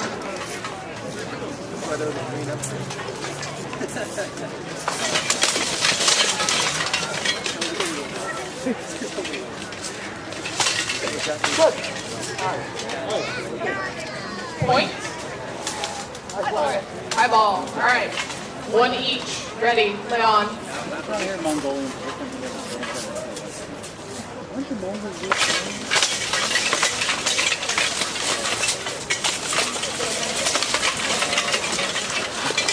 Shields. Oh, very nice. All right. The baby more than you. Oh, I get it. All right. Motion. Oh, that wasn't Here. So, Turn off the fight. okay. Armor failure was actually a common thing. Again, feat of arms, not necessarily the goal is not to hurt your opponent. Sometimes it's to break their armor until they cannot fight. Now, this is not on purpose. Let's see if I can. This just happened. Should have got it in there a second ago, Aaron. Yeah. Right at your feet. And we lost a pin, so Aaron's face visor now swings this way, which is not supposed to. You like Aaron's face, you don't But want it's to break also Aaron's. brass colored. Brass. Someone want to sub in? Here. yeah, I mean, especially I'll just switch helmets. Aaron, can you switch? Is there another helmet you can use? You can use Aaron. Yeah. Use Hank? Okay. So, Aaron's kind of like looking for a contact lens because there's a little pin that goes in to keep Aaron's face visor on so it rotates. Well, right now, we can't find the pin because it just got hit out by a poleaxe and it's grass colored, which is unfortunate for us. After the last fight, you can let all the kids come in. That would be actually really helpful. That would be awesome. So, instead, while we're taking a moment in the break of the fight to look for it, Aaron's just going to switch helmets. Thank goodness. Bravo! Can't fit. Howdy. It's too tight. Okay, no switch helmets. What? No, wait, too small. Tiny. That's not going to be you, Aaron. Sorry. All right, Kate says.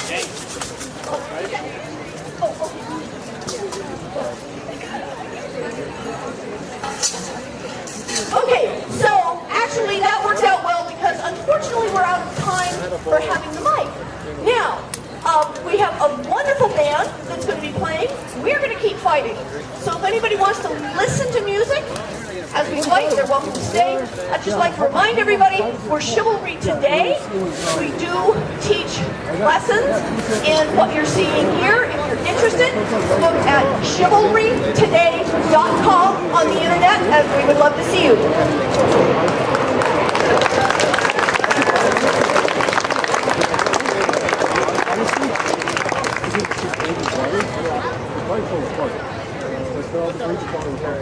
And right now we have a few words from Matt with the Penny Farthing group. He's going to tell you a little bit about the Penny Farthing bicycles and about what they do.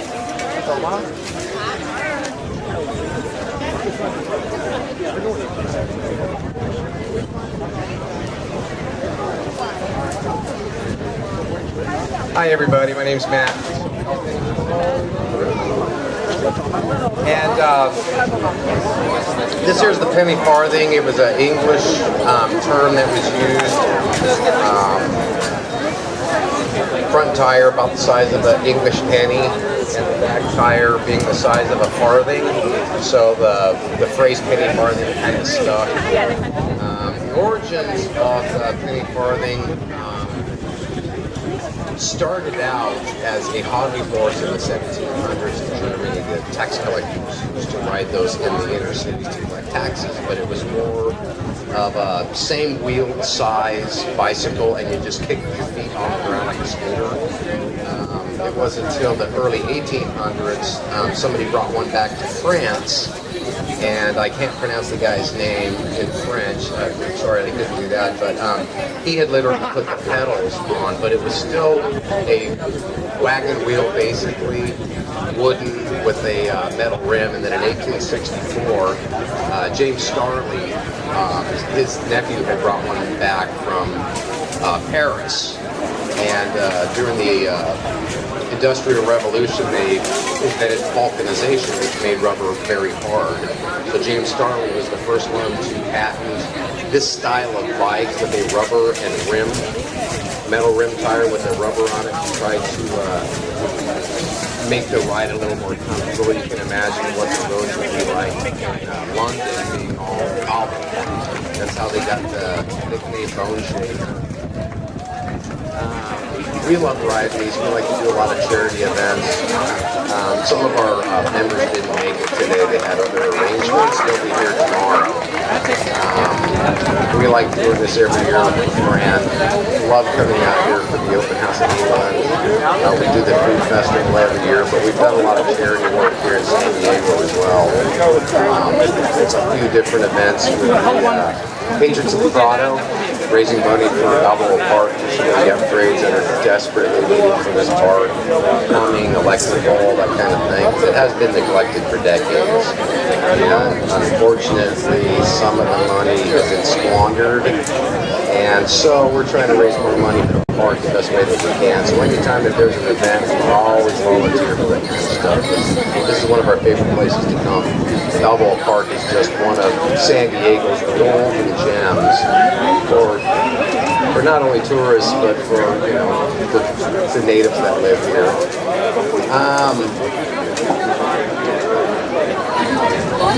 Mounting and dismounting. Yeah, I'm goofy-footed, so when I had my bike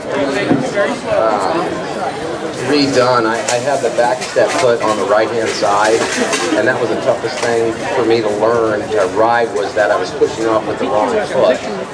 Usually the pegs are over on the left side.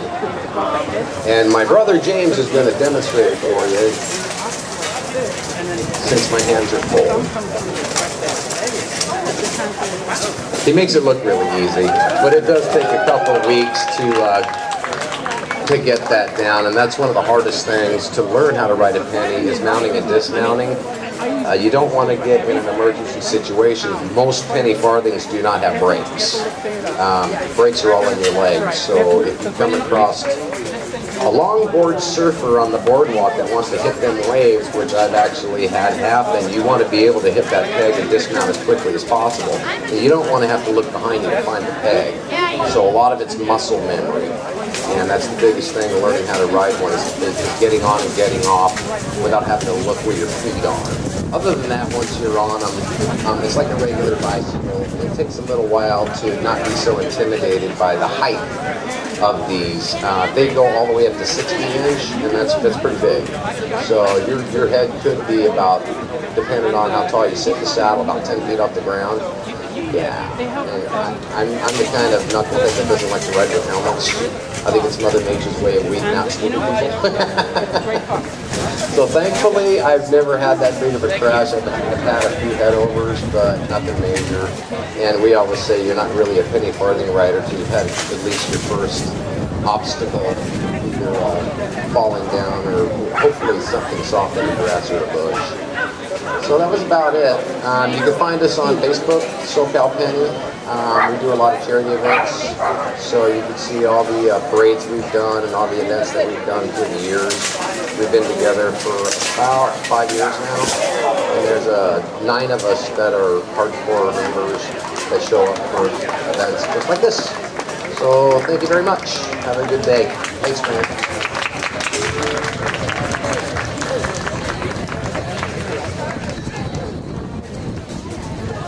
Ladies and gentlemen, this afternoon we've been experiencing a lot of different pieces of, I'd say Americana, but I'm not sure what the British equivalent of Americana is. Englishana, Britanniana, something like that.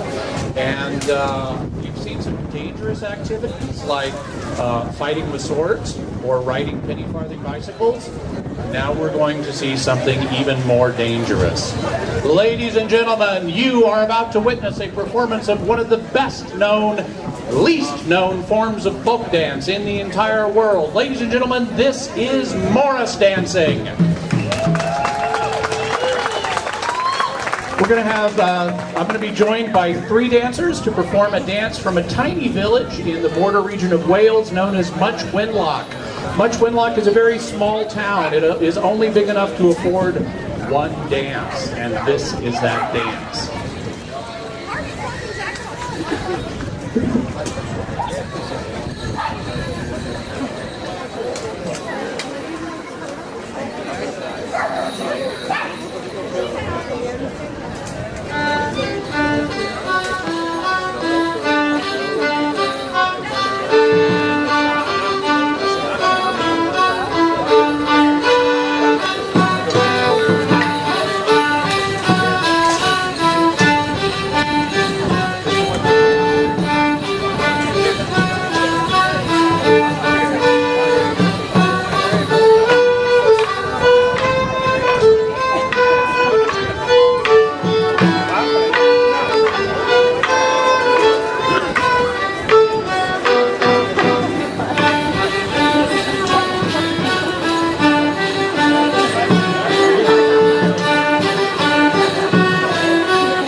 Now, another famous piece of Britanniana is the show Doctor Who.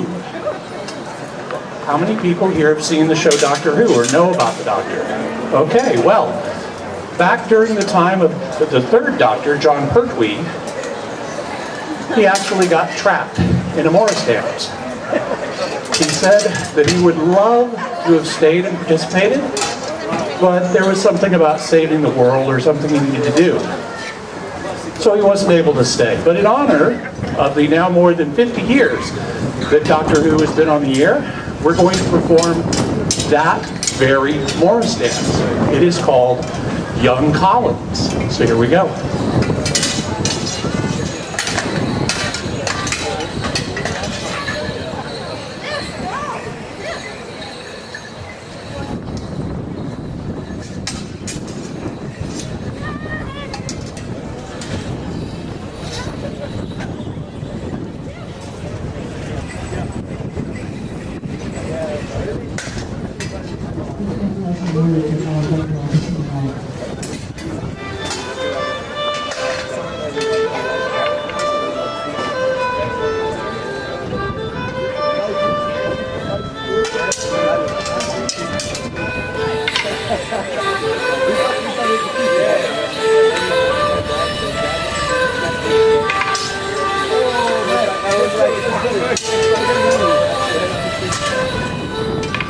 What do we need?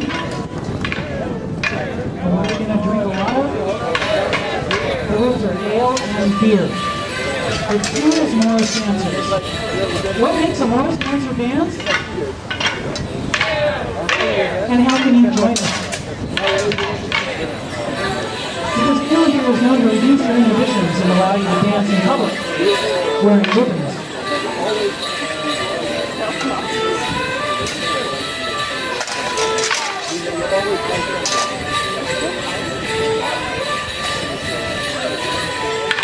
What if we name our children? What about we name their children?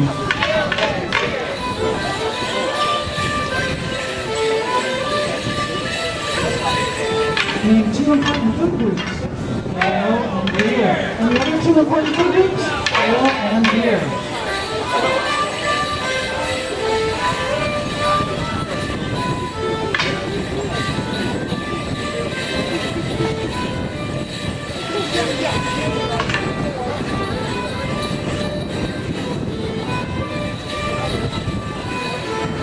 Okay, name two important vitamins.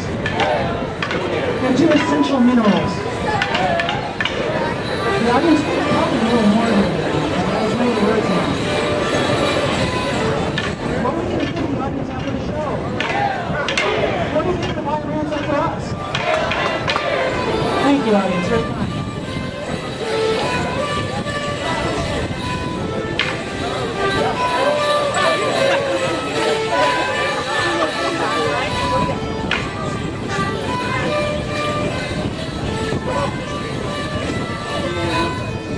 Not only willing musicians to play with us, but to make room for us to enjoy.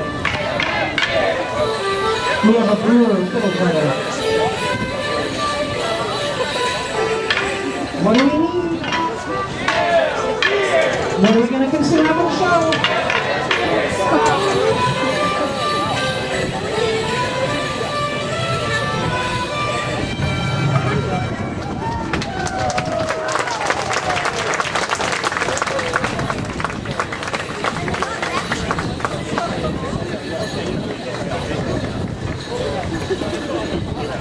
Now thus far, we've been using sticks in these dances. Actually, they're sledgehammer handles. Get them at Home Depot. But now we're going to use something even more dangerous. Because some Morris dances are written for use with razor sharp handles. And we're going to do one of those dances for you now. Do not try this at home, okay?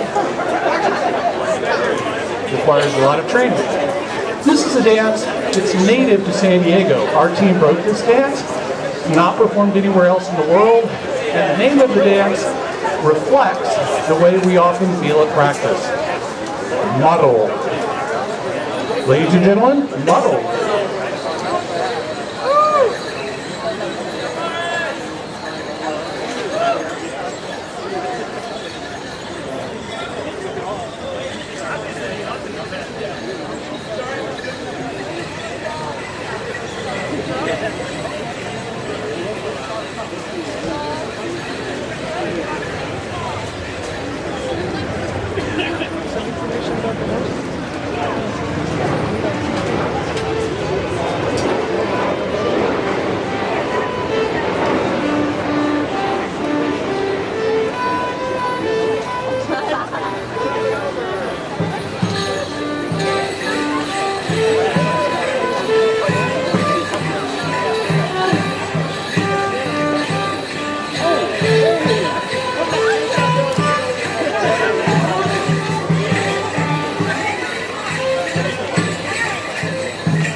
Now thus far, the dancers have been working hard. But the musicians have just kind of been, except for one of them, chilling and playing music.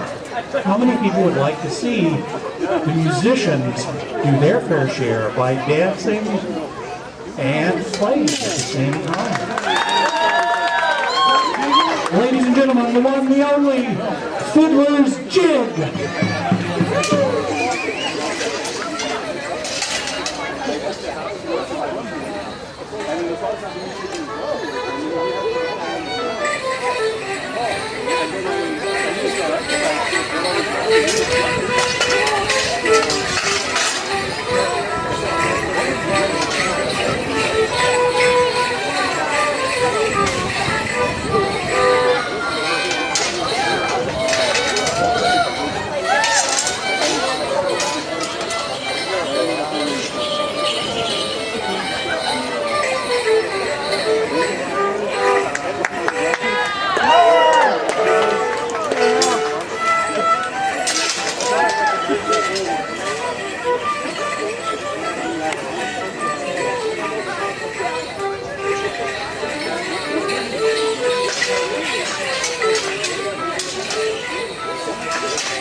Don't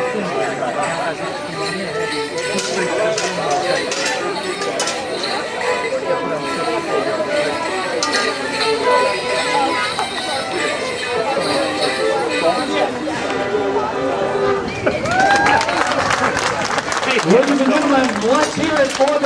dancers. They don't just sit around. Now, as you know, especially if you've been here from the beginning of the set, what we're doing is known as Morris dancing. It's a form of British folk dance that goes back to the Middle Ages. It's mentioned, for example, in Shakespeare's plays. In fact, in his play Two Noble Kingsmen, there actually is a Morris dancing play. Since Shakespeare's time, Morris dancing has spread all over the world. That's why we're doing it here in San Diego, not just across the pond, but across the other side of North America from England. And we do it, in fact, every Tuesday night here in the park. So check us out. You can go to our website, San Diego Morris, M-O-R-R-I-S, SanDiegoMorris.com. You're welcome to come and hang out, give it a try. It's a lot of fun. It's also spread, not just here in North America, but to the southern hemisphere, to down under. And so now we're going to do a Morris dance from about as far south down under as you can go. It's called South Australia.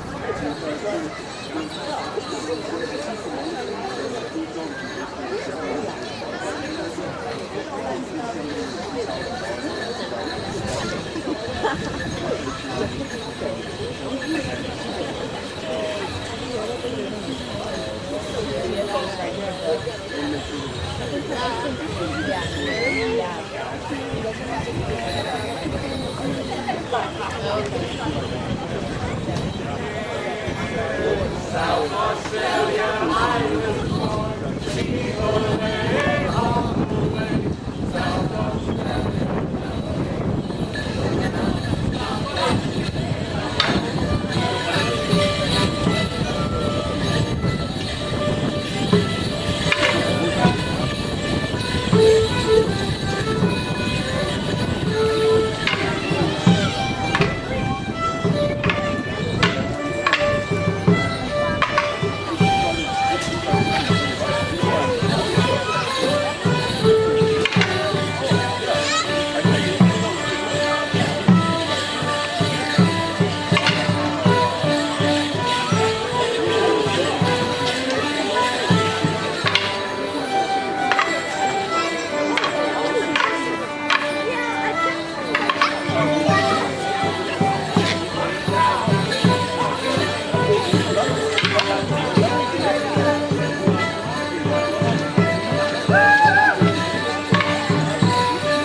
So it's April now. April is part of what season of the year? Spring, right.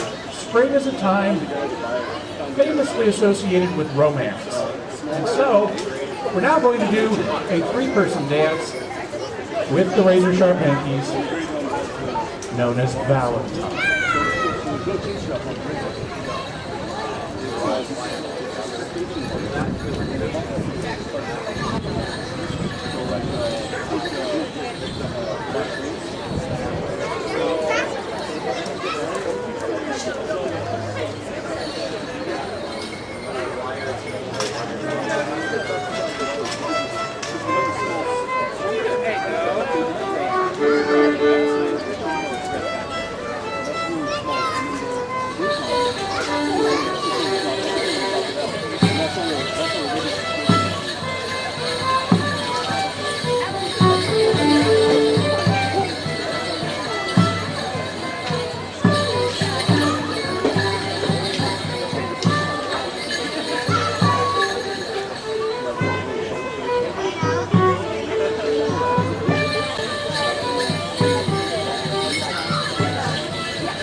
The whole idea.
Thus far, we've been using the long sticks, which have the advantage of keeping your knuckles away from the point of impact. Now we're going to use short sticks for a thorny little dance called the rose tree.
We hope you've enjoyed our performance today. Our name is Moreton Bay Fig Morris. We're named after a tree right here in the park that we used to dance under. But these days, we normally dance on Tuesday nights in the War Memorial Building. You don't need a partner, you don't need a costume, you just need to come and have fun. So, check us out. Our website, once again, is sandiegomorris.com. And until we meet again, we are Moreton Bay Fig Morris.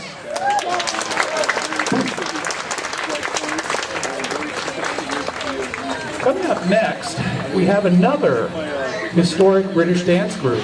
This group, also based here in Balboa Park, is known as the Playford Plotters. They perform a variety of dance related to Morris dancing. It's known as English country dance. You often see examples of it in Jane Austen movies, for example. It's often done very elegantly, but it was also done just by ordinary people, and that's who the Playford Plotters model their performances after. It also goes back to the Renaissance era, and the first dance that the Plotters are going to be doing for you is a dance known as the Black Nag. As you know, a nag is a horse. It's a female horse. And so, watch for a kind of galloping motion in this dance. Y'all ready? Not quite? No, we're going to have the musicians introduce themselves. Actually, like Morris dancing, English country dancing is frequently done with live music. So let's find out who's going to be playing it for us.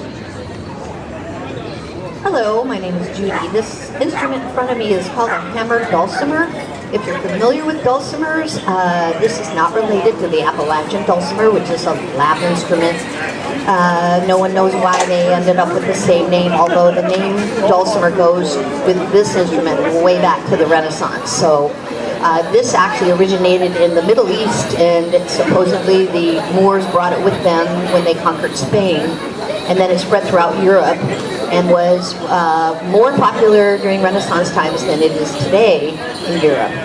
And I'll also be playing the concertina, which is actually of English origin, although I am playing a style that's called an Anglo concertina, which is favored with Irish musicians.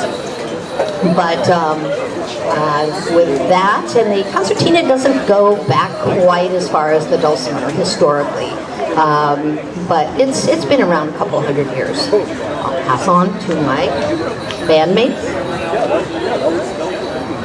Hi, my name is Rebecca, and I'll be playing the fiddle. My name is Bill, and I play the mandolin. Born in Italy and Spain. Now it's all over the world. Very popular with bluegrass. Mandolin was born in Italy and Spain. For a second I thought you said you were born in Italy and Spain. I was wondering how that worked. They don't really kill me. My name is Charlie. I'm playing the baras. It's actually the same type of From the initial invasion, some of the guys who got stuff in the they wanted to make their own work, so they created... So just to let you know a little bit more about English country dance while they're getting all the costumes in place, it's something that, like I said, it goes back to Renaissance era times. The first major record of it we have was a book that was published in 1651 by a publisher named John Playford. That's why this group is called the Playford Plotters, because they perform dances from that original book. It was called The Dancing Master. A dancing master is a dance teacher. And so it was a book that was designed for people who would call dances to go around and teach them to people, and it became wildly popular. It not only spread all over England, it also ended up going to France, where it also became really popular. Yes, believe it or not, the French actually liked something that came from England. It was also the birth of another form of dance known as contra dance, because in French, English country dance is contra danse anglaise. So that's where we got contra dancing, if you're familiar with that. And now we're going to have a performance of the Black Nag. Once again, watch for the galloping motion.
The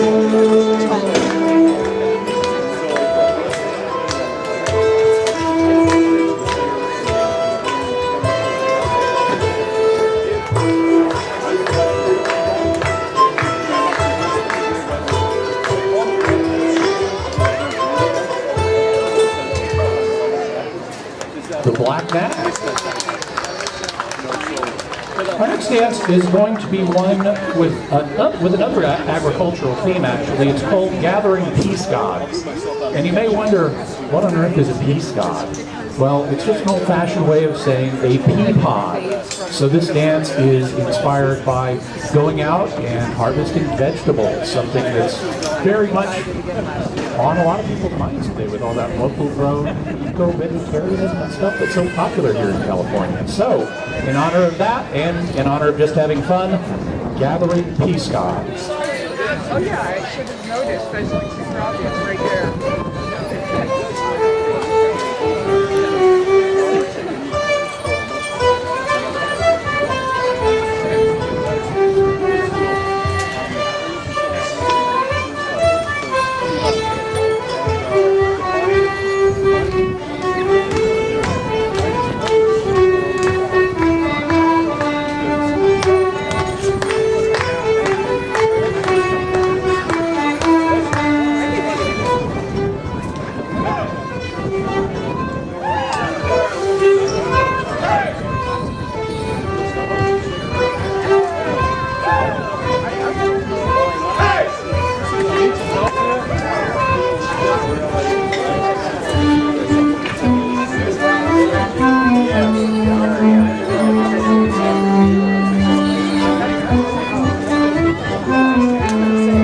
Well, here comes our rain, I guess. Oh, is it coming? No.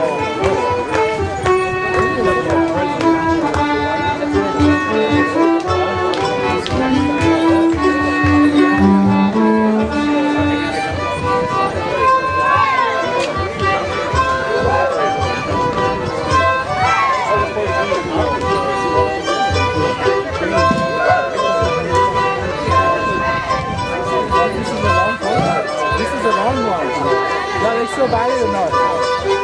No,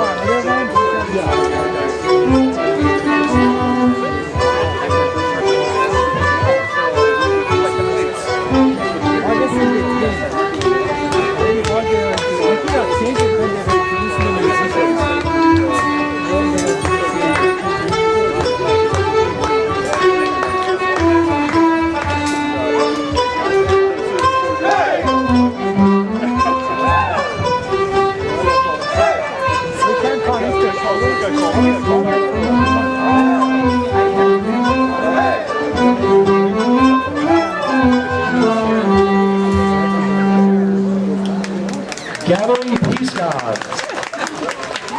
Now, after a hard day riding the Black Nag and gathering peace gods out in the garden, you're going to be tired out, and so people would often, after that, like to just have a nice, restful evening. And so, to do that, you might want to shake out the sheets in your bed, make sure there are no bed bugs in them, and have yourself a nice rest. And so, this dance is called Night Peace or Shake Sheet.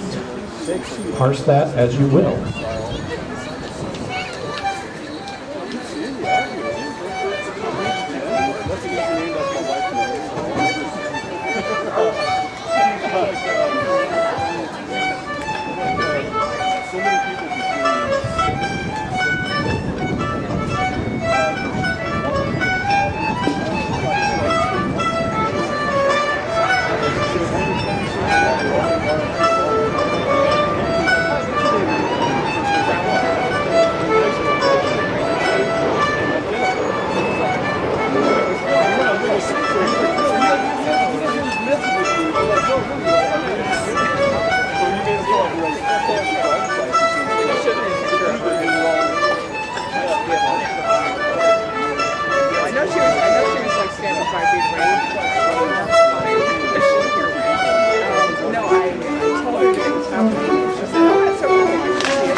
night piece or shake sheet. Now, not everything that went on at nighttime was always strictly wholesome, if I can put it that way. It's true in our day, and it was true in their day as well. And so now we're going to see a dance called Cuckolds All a Row. And if you don't know what a cuckold is, I'll leave that between you and Google.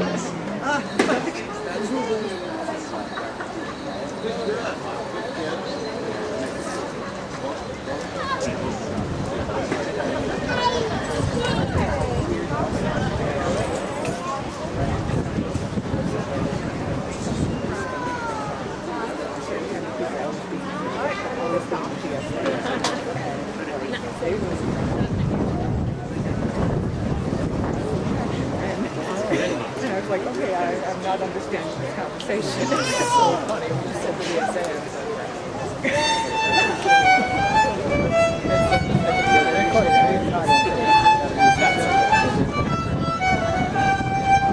Voice dances and this one. Let's try this instrument.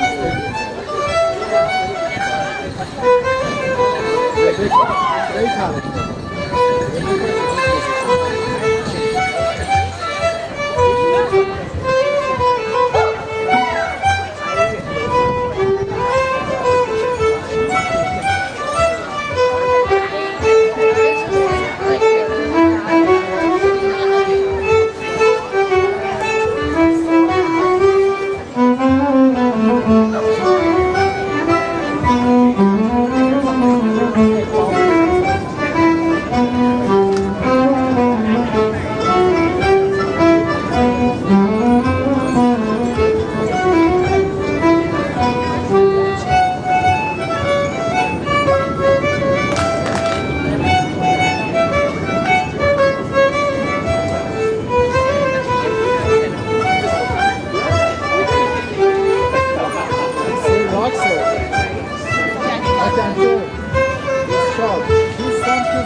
Now, one thing, an expression that you may have heard is an old chestnut. How many people here have heard the expression, an old chestnut? Some of us good. It's kind of an old-fashioned expression, and what it refers to is something that's a favorite. Something that's a favorite is an old chestnut. And so we're going to actually do a dance now called chestnut. It's a favorite, and as far as I know, that's where we got the expression. So, ladies and gentlemen, chestnut.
Now, I'm sure just about everybody here has heard the word whirligig, right?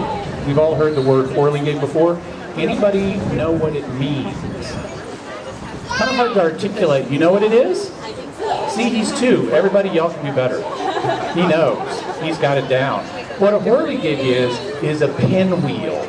And so you know how even today we'll see pinwheels stuck out in the ground and the wind's blowing them around. That's what a whirligig is. They're fun, they're festive, and sometimes they inspire people to write dances. So here's a dance called whirligig. You're in the spirit of it.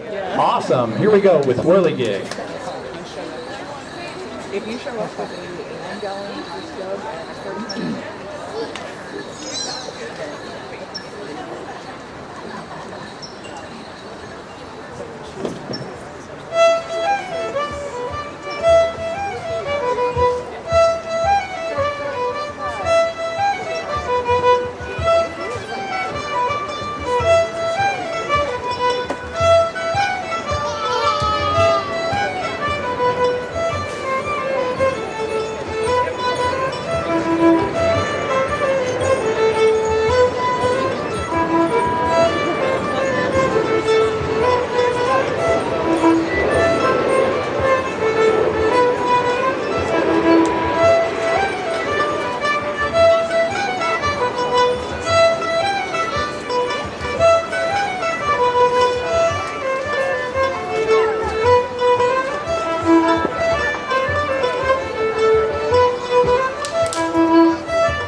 gig. Now we have two last dances we're going to perform for you, and before we get to them though, I just want to make sure that you know how to make contact with the group, because like the other forms of dance we've seen today, English country dance is a lot of fun. I know the first time I tried it with this group, in fact, I said, wow, that was so much fun, I don't want to wait a whole nother week before I get to do it again. It's that much fun. The Playford Plotters practice here in Balboa Park on Thursday nights, and if you just Google Playford Plotters, you'll have their website come up, you can learn all about them, and come down for practice sometime. Like I said, it's a lot of fun. The next to last dance, or the penultimate dance as they say, is called Jenny Plucks Pears. So ladies and gentlemen, Jenny Plucks Pears.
Ladies and gentlemen, Jenny Plucks Pears. Now for our very last dance today, we have a dance called Picking Up Sticks. Sounds a little bit like a Morris dance after a little too much ale and beer. But this is the English country dance equivalent. So, ladies and gentlemen, put your hands together for the Playford Plotters doing Picking Up Sticks.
So I want to thank you very much for enjoying the performance today by the Playford Plotters of English Country Dance.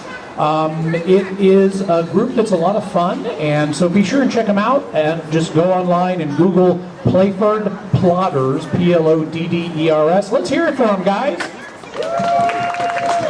They practice Thursday nights here in Balboa Park. You don't need a costume, you don't need a partner, you just need to come and have fun. So, for the House of England, let's return you to your Saturday afternoon already in progress.